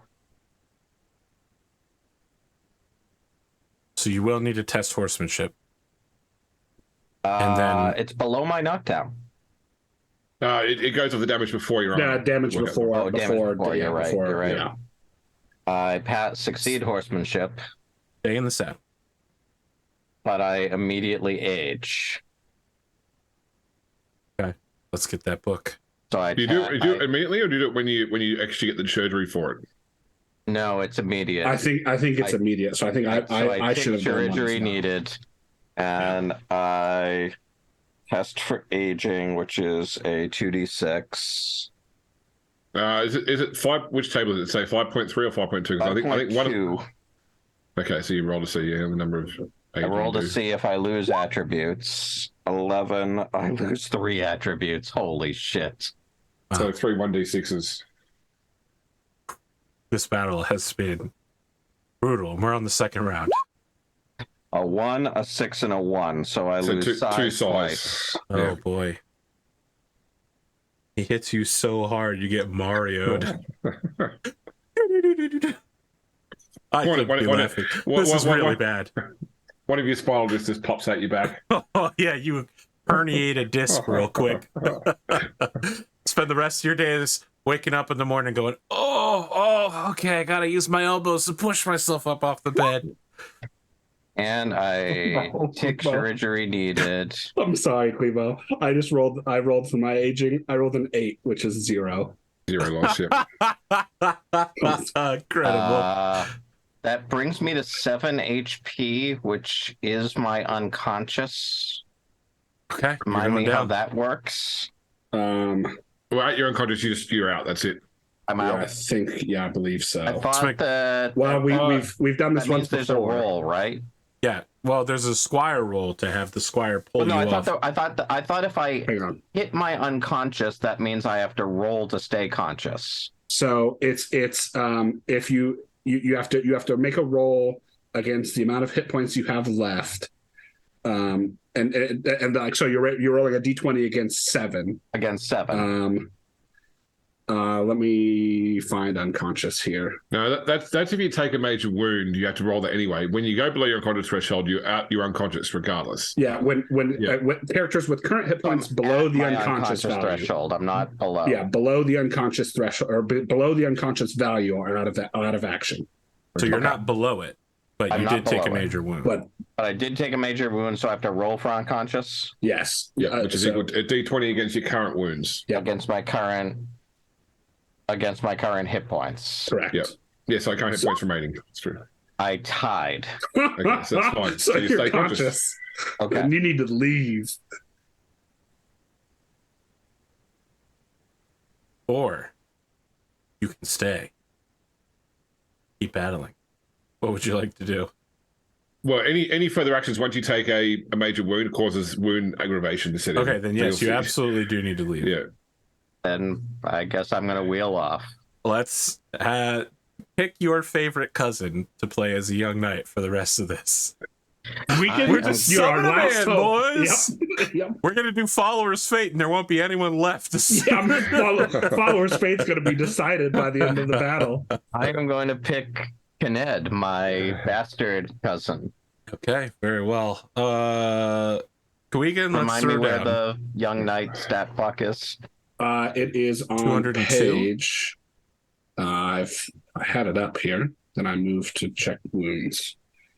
It is on page 204 That's a success for me. and 5.2. Okay, so you beat me.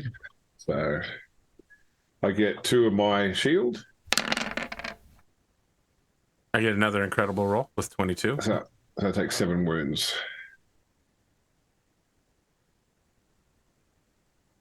Oh, right. Yeah. Is your pious. Because I'm chivalrous. Chivalrous, yeah. I fall off my horse. That's my third 20 in 4 rolls. Oh, Jesus. Tonight's Only not you our were night, playing boys. Dungeons and Dragons. this is a real first roll of the game is shoot myself in the face with a pistol and die. Before you change. Oh man. At least you only took 1 damage. Well, this is unfortunate. I really like the Battle of Lindsay in the story, but boy, this has not gone well for us. Like, there's like a huge thing at the end of this. Oh man. You guys are gonna be unconscious for the feast, and you're gonna miss everything. Yeah. Herawd might be able to make it with some chirurgery, but I could make it with chirurgery as well. I'm not. Sure, we'll see. But I'm not going to, because that would be degradation, I think. Anyway, Yeah. I'll go next as Miffy. Yeah, let's throw down Miffy. I believe I get a +5 because I'm mounted. Oh no, I don't. They're because also also mounted. mounted. They have failed. Did that work? Like I said, you guys are just barreling I don't- through. I don't know if hang on. Let me see if this worked. You may need Okay, to just there it is. manually roll. Oh, No, yeah. So Okay. I Success. succeed. I go succeed. ahead. Take the roll. Yeah. You'll need a lot to take them down. Well, the unfortunate part is young knights only get 46 damage. And with 2 1s and a 2, it ain't great. So hold on. I need to indicate that you're now roll. So this isn't for you. I'm just marking what Miffy's gonna get. Yeah. So she can get boosted by the end of the year, and then Herawd also rolling for somebody else. Who have we not gotten the Table of Pain from? I think it's Kendric. Please go ahead and roll a d20 around 3's opponents. Oh. You are okay. Yeah, I need to roll for my squire to see if I. Yeah, okay, my squire brings my horse back. Okay. Is that you rolled an 8? I rolled an 8. Very well. Let me just double check real quick something. Please. That won't make a difference here. So you find yourself up against Horthganats, and they have bows and axes. And among them, if someone would like to call them out, is a Thane.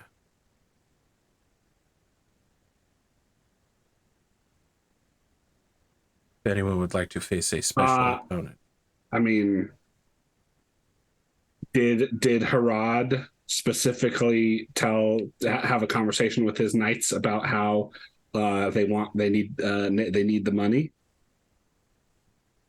Ooh, Because I think these guys are ransomable, they are.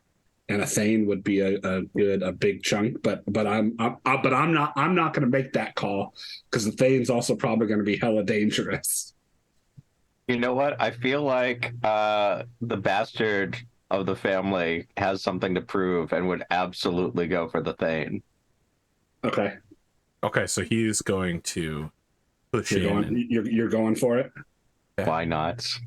Okay.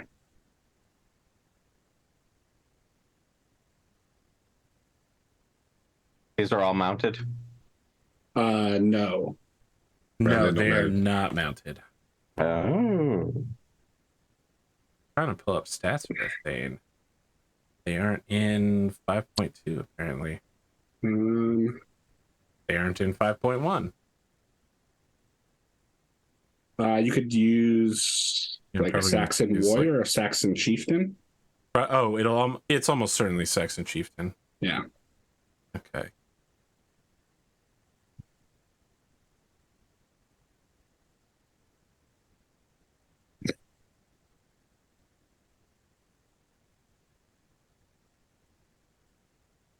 Oh. Okay. Let's have this young knight facing down against the Thane. Okay. Let's just go ahead and get that one out of the way. Ned is going to. That's probably a bad idea. Does Ned have any passions he can call upon? He's got at least honor Loyal- 15. Loyalty Lord at 15. Yeah, I was gonna say he's got everything at 15. I think basically. Okay. Go ahead. I think, yeah, he's gonna call upon loyalty. Just 20 right here. Just go mad. It's All right. Cool. So that's another Another +5. Okay. Yep. And his sword is 15. So you're at a 20. 18 on Nice. a 20. That's good. That's good. I have that's 3 + 1 for 4. So I will get shield. And 46. 18. That's a good 46 roll. You Yeah. deal 2 points of damage. Yep. It exceeds the knockdown rate. I wouldn't need 2 points damage. Don't they only like leather armor and a shield? Not not the Thane. chieftain, probably. Not the Thane. Oh, Yeah. Chief. Okay, Chieftain. Sorry, yeah.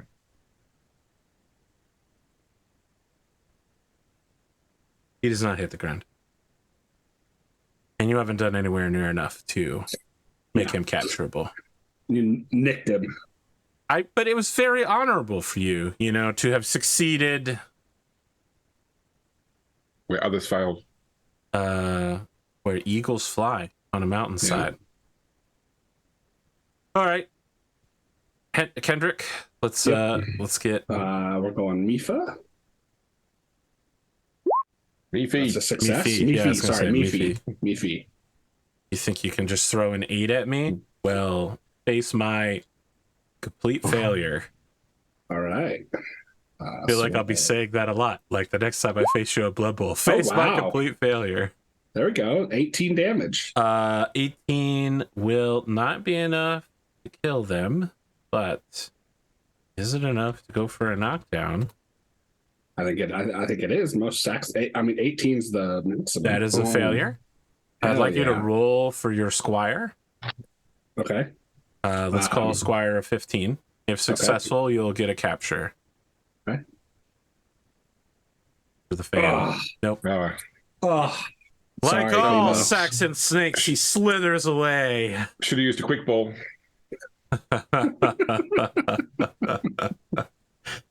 Jesus. Close.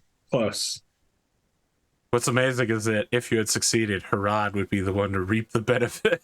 Yeah, I mean, hey, man, Herawd's wins are also my wins. The order of the X. Exactly. No, never mind. I'm not going to go there. Gwgan, let's go ahead and roll off with you. 20. No. Not quite. No? Okay. Did he succeed or not? Oh, sorry. I was staring and I was waiting for the number to show up, but I didn't realize it had already succeeded. So it's -5, so that is a success, and that will be your success. So it is a success. Oh shit! I forgot the extra. So their skills +5 for 19. horseback. So it's -5, right? Yeah, but it's -5 not to your roll. It's -5 to their skill. Yes. Oh, yes. Right, but Never mind. that would have meant that I would have critted on my. Oh. Yeah. I don't think I should have plus. I should be on 10. We can let that stand though. All right. Herawd, we can let yours stand. So I would have got an extra 46. Right, but I don't think it's possible for you to kill him. I will mark you for critical success. But again, you're not getting any of this. I would have gotten another 14 damage. That would have been 32. Which Yes, that would likely have knocked him would have been unconscious. major wound. Okay, let's roll for your squire. Now you're rolling, because it's a young knight, you're rolling your level 15 squire. 8. Okay. Got You gotta it. capture. Nice. Pokemon. It's you and me. Now, this guy is basically worthless, yeah. Oh no, you got the Thane. All right. Yeah, he got the all right, Thane. hold on. Capture Thane. And okay. I mean, even Horthganauts are like 4 or 5 Libra. They're like 1. Don't try to upsell me on Horthganauts. All right, Man, I'm You just can saying. Look, they're he knows what he's got, all right? Yeah, don't lowball me, AP. 4 Libra OBO. Listen, you come in here, you think it's worth 4 Libra? unbelievable. You know, I have to shelter this product. You know, I got to keep it up. I got to pay upkeep. Got to clean them, keep them fed. Feed them. Got to train them before we send them back out there. No, there's opportunity cost for Look, buying. there's rust all over it. All right. Yeah, I did 20 damage against someone with no shield. Okay. Jesus. All right. Let me check and see how bad things are for this fellow. This Saxon warrior is 6 with no shield, takes 14. You exceed the knockdown, and 14 is also their major wound. So you are also going to majorly wound this Saxon. So why don't you go ahead and make a roll to see if your squire gets a capture. Yes. Okay. So success and capture horse cannot. Who I've already indicated is only worth. Now look, I'll give you 4 Libra for a mounted one, but you know. Oh, sure, that's This fair. one. Yeah, I'll just put him on my. I'll put him on a spare horse. There you go. Now he's mad. Sure, and if you want to give the horse to the Saxons in the process, go ahead. If you think a horse is worth 3 pounds, go ahead. I triple dog dare you. I think you can get like a pony for like 5 denarii. I love that James is like, this is how I'm going to do it. My card ratings are all common, but if I want to get a rare, all I have to do is equip it with a horse, and the foil turns gold. He's learned how to beat waifu games. Oh, man. Okay, round 4, which is going to be our last round of this night. James, I'm bringing it back around to you. Go ahead and roll a d20. 20. Only 11. Stop saying 20, because you're going to keep it from being a 20 when you do that. You are facing ill-armored Horthganats. They have a 4 armor rating, but they do have shields, and they only wield axes. You can, if you choose, to go after a Thane.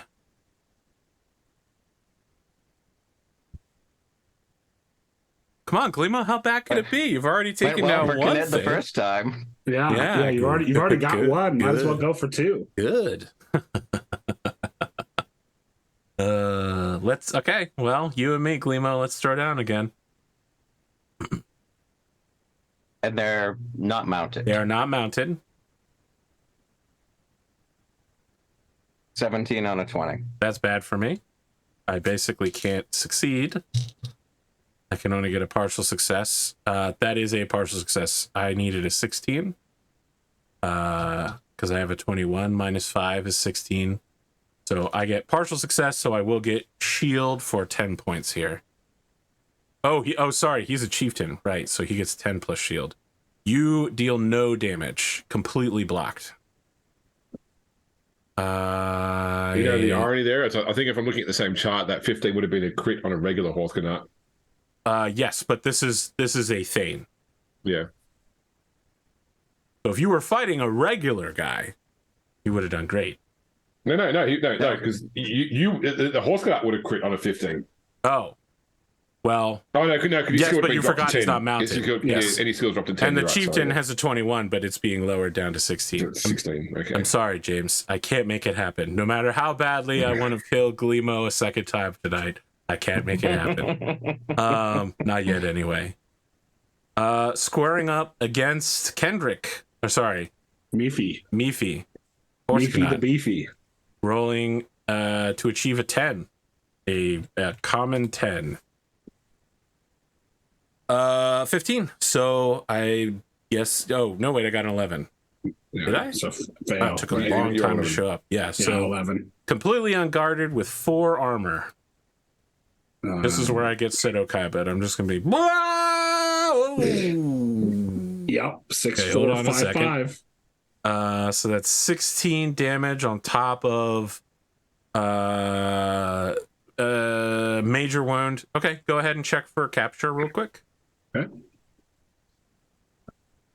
15-year-old squire. Okay. There we go. Capture Horthganat.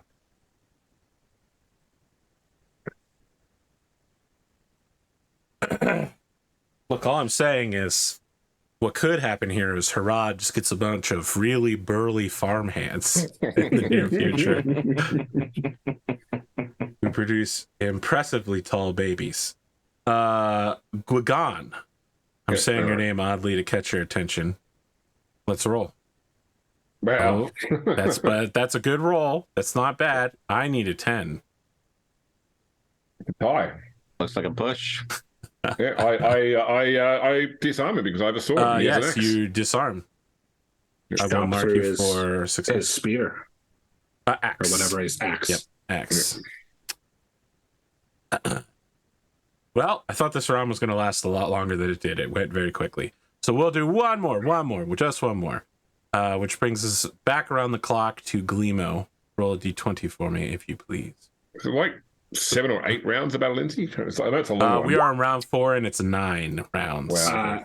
Yeah. 18. 18 mounted Herskanot, led by a Thane.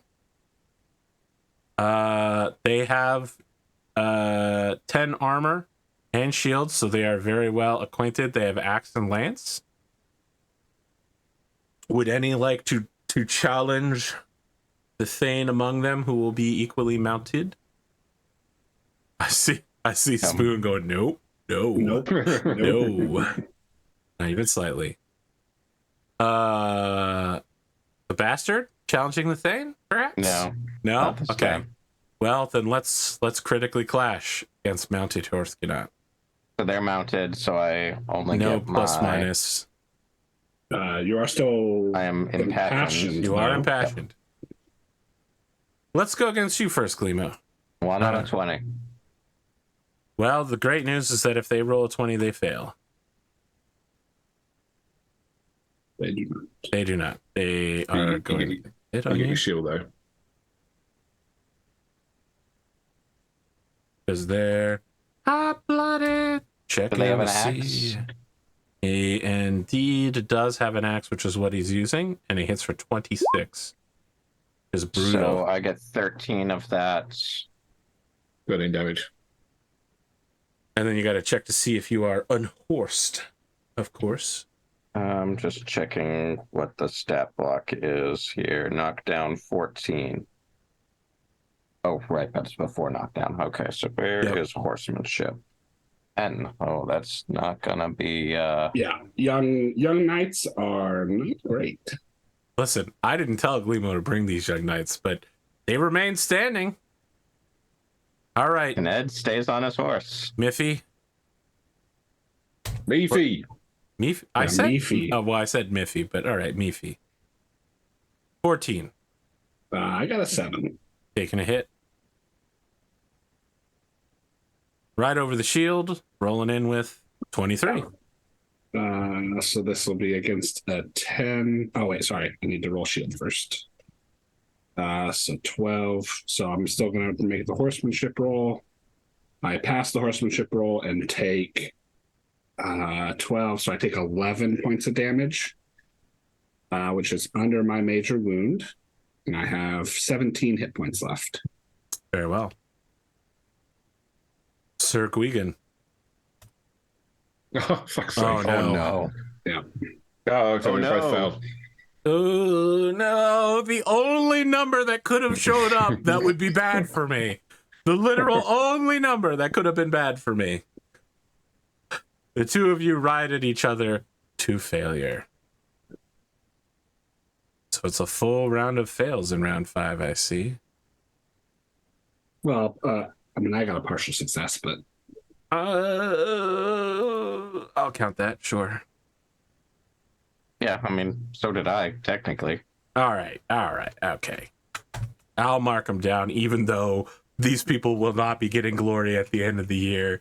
I'm just tracking it for my own amusement because I like spreadsheets as much as the next audience member. I believe the special part of the battle starts in round 7. So next time we are going to pick up in round 6, and then in round 7, something crazy is going to happen. And the whole rest of the battle Round is 6 going to be out of the way off. and do Ed start with the crazy. No, we're going to ease in gently. Pondo, or Glimo, I'm not trying to start crazy. You got to work your way towards the crazy, okay? It's taken me 36 years to get this far towards the crazy. I really had to work to get down to this level. Well, things are not going well for those Duke boys. I'll tell you what, it's been a rough battle. You've accounted yourselves well, and you have gotten several critical captures, but, I mean, Gwgan's the only one still on the field. Yep.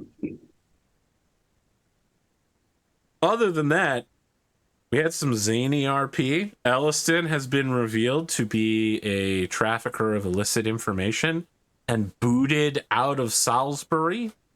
Probably this is going to ruin his entire life. His family can no longer count on him. His benefactor in Silchester won't even talk to him. Yep.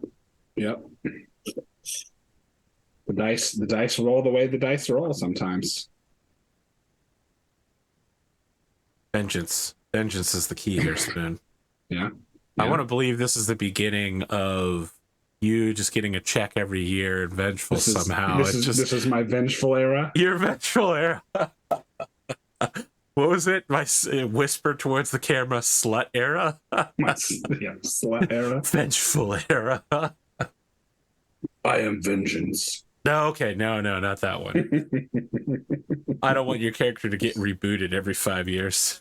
I have to watch my parents die every 5 years. Oh man.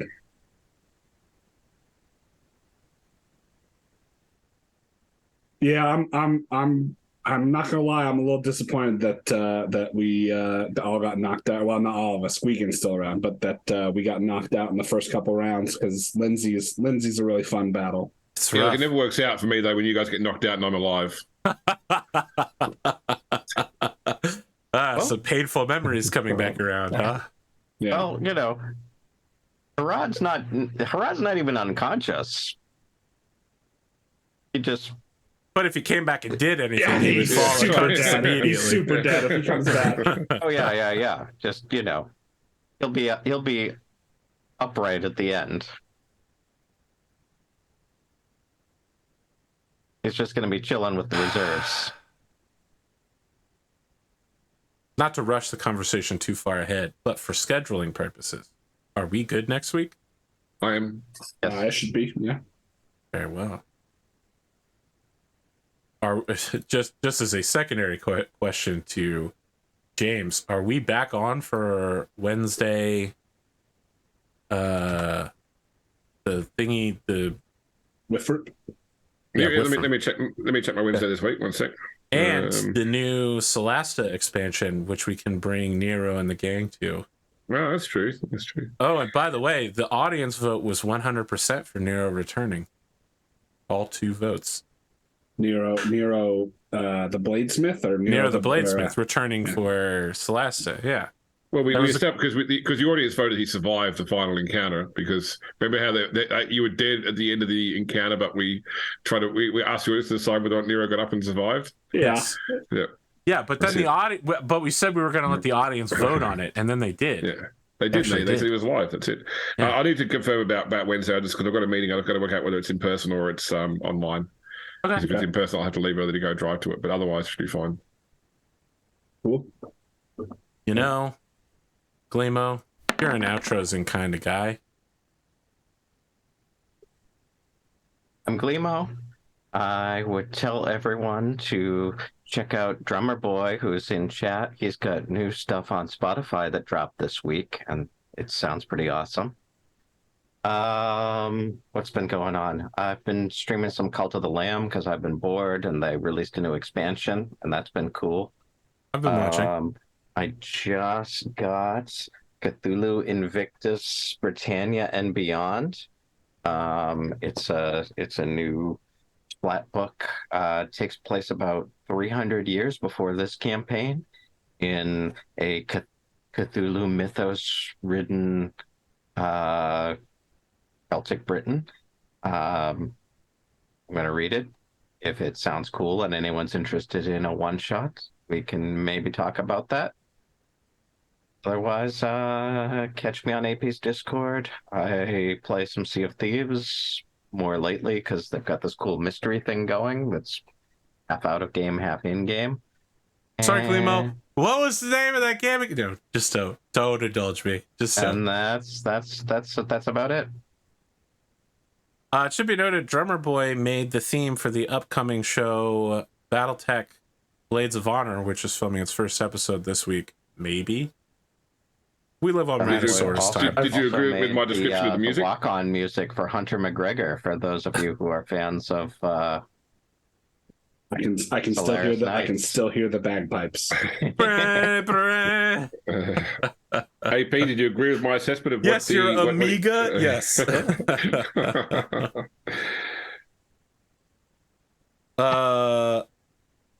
Spoon, you got any outro? Well, Still I feel like yes. Hey, and you know what? When fighting berserkers, that's a win. That's a win. Because this is so. I will note, this is our second battle. This is our second time fighting berserkers in the first round.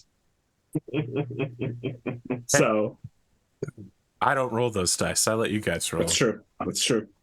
Yeah, I mean, you know, I liked, well, it wasn't what I had planned with Ellison. I was gonna like, you know, forgive him and bring him back into the fold so I could get another night out of it. And then I critical vengeance and went, oh, well, okay. You know, you want to talk to me about these berserkers. You literally sat there. You didn't ask me at all. You just said, I'm going to make some dice rolls real quick. Yeah. Well, because I'm going to make some dice rolls. I'm going to make some trade rolls real quick. I feel like that's one of the big things of Pendragon is like, you're not always in control of your character. But let me tell you something. Pendragon specifically says that players can't do that they have to turn to their game master and ask. I was 100% with it, but you were just like, I'm going to make some rolls. And I was like, it's probably vengeful. But then you're just rolling all sorts of things. And I'm like, what's going on? Tell me what's going on. I don't understand what these dice are for. Is Allison about to die? I spent so long having him be like, will I or won't I? Yeah. Alas, Horatio. Yeah.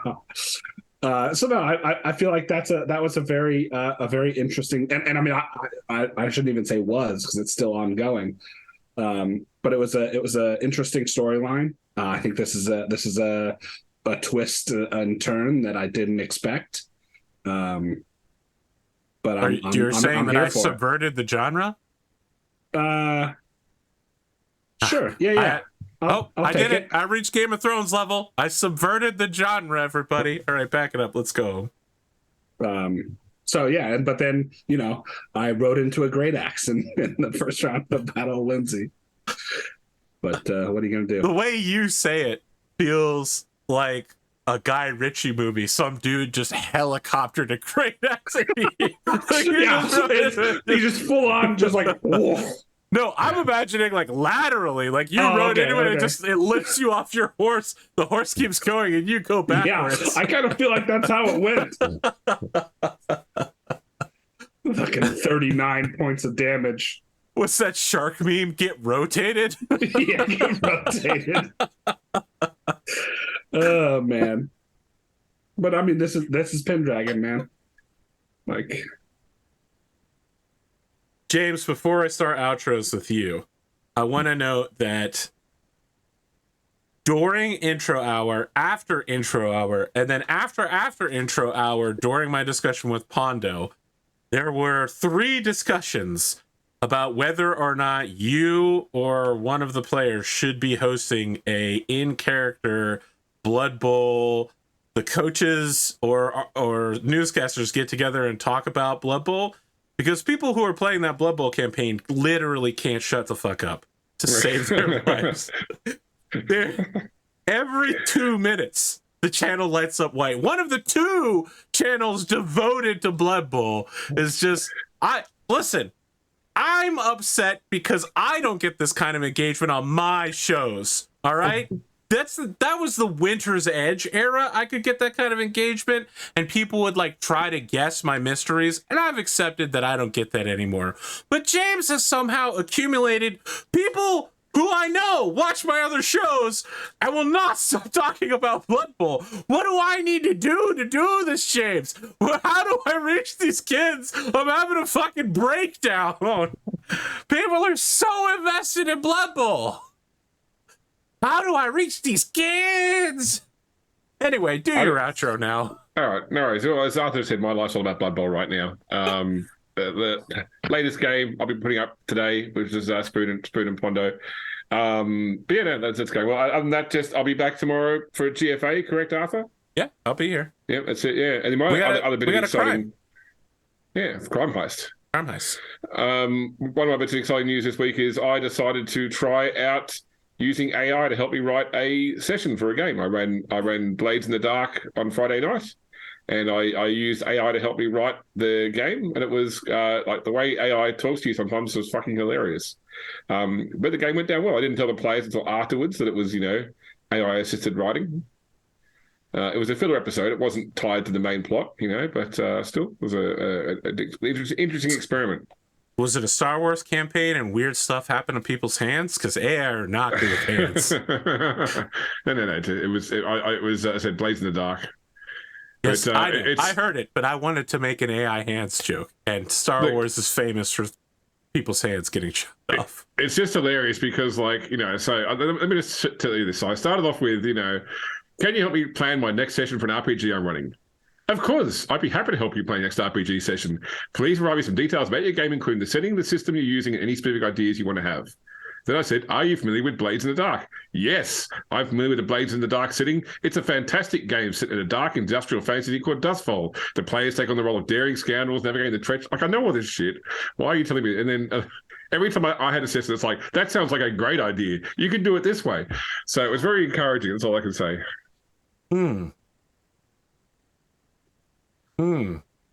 Yeah. It's very happy to be there and very happy to be helping you. It is, yeah, that's right. I'm gonna get right up until it enslaves me. Yeah. Right until it enslaves me. Look, I had to get it back on track a couple of times. Like literally, I'm like, okay, my players group is a group of smugglers. He's like, no worries, he is a theft. I'm like, no, they're smugglers, dickhead. Oh, sorry, okay, he is a smuggling run. I mean, that is the what was that AI program? AI Dungeon? Was that what it was called? AI Dungeon, yeah. Where it would you'd be in the middle, you'd be like, oh, this is so incredible. You'd be in the middle of a quest, and then you'd be like, what the fuck is happening right now? It just starts describing random shit, and you'd constantly have to pull it back on topic. Yeah. Playing D&D with AI Dungeon is like playing with an amnesiac sex offender DM. What? Because the problem is that AI Dungeon, it's doubly trained by the people that use it, and a lot of people use it for not safe work content. So invariably, it starts destroying that content in, from time to time.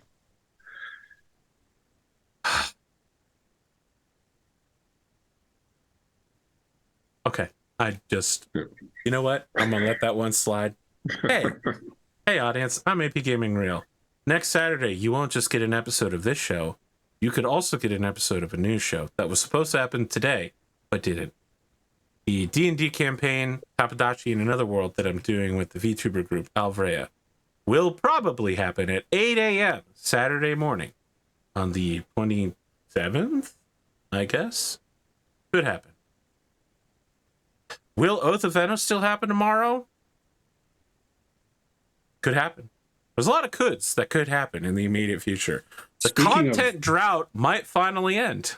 Speaking of Oath of Endosteel, your boy Eric Vulgaris has been learning how to use After Effects. Yes. And over on his Discord, he's got like an intro thing that's pretty dope that he put together. It's true. How do we Eric Vulgaris' Discord? I didn't know that exists. Oh, I'll shoot you an invite link. Yeah, Once Upon a Game. Been around forever. Yeah, I didn't know this. Eric Vulgaris. You don't know Eric Vulgaris? The guy who made the West Marches video? No, I know who Eric Vulgaris is. He reaches out to me from time to time to bounce ideas off, but doesn't invite me to his Discord, apparently. I've just sent you an invite, James. Let me tell you a story, James. Let me tell you why I'm in exile of Eric's server. I think that someone deleted it because the records no longer show up, but I absolutely remember it going down like this. I was having a discussion about Critical Role Campaign 2 in Eric's Discord, and I said something like, I didn't really like Keyleth, but I do like Beauregard. And someone immediately was like, that's because you're a sexist. And I was like, what the fuck did you just say to me, you little bitch? They were like, yeah, you're a sexist. If you were a real feminist, you would like all forms of Marisha Ray characters. And I was just like, no, I feel like that's wrong. I feel like I'm allowed to dislike Keyleth. And Eric's monitor was just like, you can't say fuck here, Arthur. And I was like, okay, I'm leaving and I'm never returning. This motherfucker literally just called me a sexist, anti-feminist, and y'all are upset because I said the word fuck. I'm gone. And you know what? I've never returned. You're like the cable. You're like the cable as a racist meme in Deadpool 2. I'm still in the server, but I don't go back there and check anything because I was like, this moderation team, what are they doing? This is insane to me. Would you come back if I infested it with Blood Bowl? No. I would get further away, James. I'm already infested with Blood Bowl. Yeah.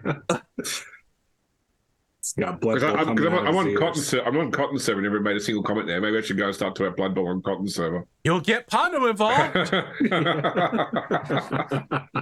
It's a plague.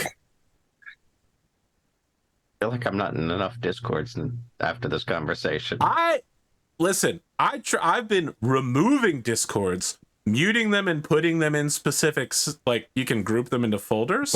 Yeah. And can you? Oh, how do you do that? I need to. If the Discord app is open, you can go down to just drag any one on top of another one, and it'll create a folder. Oh, like on an iPhone. Yes. Okay, cool. Because I've got like 3, 4. I've got about 20-something Discord servers. I've got some that are separated between like when I was still trying to be Twitch partner and then like business, professional, and then, Eric Vulgaris. One of the worst things with Discord, the computer app, is if you have a laptop with without a separate mouse, like you have like just the trackpad, you can't scroll. You can't scroll through the servers. Yeah, that's crazy. Yeah. If you don't have a mouse wheel, you can't scroll through the servers on PC. Never heard of that. I thought I had one last shitty funny comment, but now I've forgotten it. It must have been something to do with Marisha Ray, though. She's 3 for 3 for me. I like Keyleth, I like Bo, and I like Lon. I think Beauregard has been my favorite of her characters for sure. Destroys Beauregard, who I so? already like. Okay. I will say this. Clearly just biased against Goldfish. That was so great. It was, oh my God, it was that was only so funny. great in how the community will never let her forget it and dunked on her so hard because of it. Yeah. But I mean, it's one of those moments where you're like, yeah, we're super high level. Nothing bad happens to us. And then immediate karma. Listen, here's the moment that I knew I didn't like Keyleth. Is when Keyleth goes, there's a big fire in the city. I will cast Tsunami. And Matt Mercer goes pale, starts sweating, and says, you want to cast Tsunami in the biggest city on the planet? And she goes, why? What could go wrong? And he's like, it's a 60-foot tall wave. Yeah, listen. There was a lot of that in campaign 1 where they went, I'm going to cast this spell without having fully read the description. I mean, that still happens in campaign 2 or anytime Ashley casts a spell. But yes. Or anytime Ashley's near Stonky's ring and goes, sorry, I forgot what Stonky's ring does. And I'm like... I know when I finally get around to running this werewolf game, I'm going to have the problem where so many people that play werewolf read like the name of the powers and then decide what the power does based on what the name is. Yeah. Without actually reading what the power does, and often they're completely separated. Because I've watched games online where people are like, I use this power and it does this because that's what the name says. Like that's completely not what it does. But the GM's like, oh no, it's okay, that's what it does. I have a small follow up. You may know that I occasionally browse the D&D horror Reddit. My last refuge after I left the regular RPG horror, because every single one was Vampire the Masquerade, LARPs, bad stories. There was one, it was pretty long, but the joke ends up being like, it's a first-time player, he was playing a paladin, the party had several issues, like he was a good player, but the whole party was having issues, and then they ended up fighting like a vampire thrall and some like ghouls or something, and the paladin player strides up to the vampire and goes, all right, so you know, I just talked to this guy. And then the DM goes, what do you mean you just talked to him? He says, yeah, it says on the sheet I can turn into an undead. So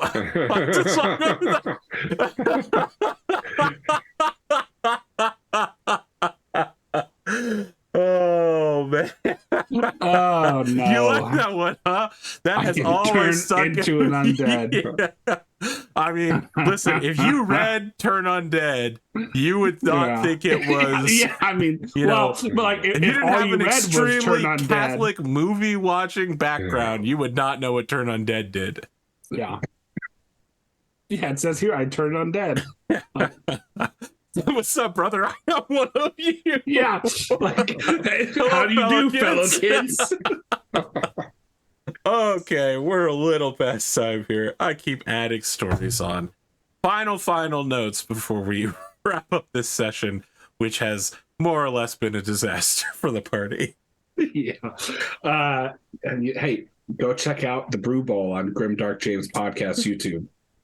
Yeah, we'll talk about it on Office Discord in every channel you can. You know, you should really talk about it. No, you should really talk about it in the new channel, Idea Chamber. That's the perfect place to talk about Blood Bowl. Or you should talk about how Arthur should start a Blood Bowl show on his YouTube channel. Ironic, because that would be the place to talk about it. Yeah. Oh God. Hey, Lawson is trying to get me into a game where you play a Warhammer Fantasy style character who is on a Blood Bowl team, but then does Warhammer Fantasy stuff between games. Yeah. I would love to play like a 6th edition Warhammer Fantasy Battle skirmish campaign, like a Warbands campaign. That would be amazing. Mortal Empires, man. Mortal Empires was like the of a Blood Bowl team? No, just like of a Warhammer Fantasy, like Warhammer Fantasy Battles skirmish of like 6th or 7th edition. You mean like low small group skirmishes? Yeah, where it's like, you know, and like your like hero character is like the captain, like an Empire captain, and then you have like, you know, 5 or 6 spearmen, a handgunner, and like a greatsword. And that's your like warband, and you play through this, you know, campaign to and you know, if you win battles you get more points to spend, and you roll like on injury tables for your hero. So it's like a mix of like it's Mordheim-esque, but with just not set in the city of Mordheim, and you're not trying to get Wordstone. So like Guerrilla Miniature Games did a full skirmish camp. Well, I don't know if it's full, but they did a bunch of skirmish battles with it, it's kind of like you know Warcry, James, for Age of Sigmar? It's like that, but for old Warhammer Fantasy Battles. Yeah. If it's Guerrilla Miniature Games, they probably played like 5 of 8 sessions and never did the other 3. Yeah. Wow, yeah. Exactly. Unloading your bitterness. I see. Yeah. Hey. That's right. Hey, I love Ash, but he can kiss my ass. You're not wrong. Because they go, hey, we've got this plan for a 9-episode series. There's only 4 of them out, and it was 2 years ago. Well, send me that Guerrilla Miniatures Gaming series link if you could, please. Sure. And with that, we will withdraw from this life, returning once again as the Mists of Avalon part in 6-ish days, 21 hours.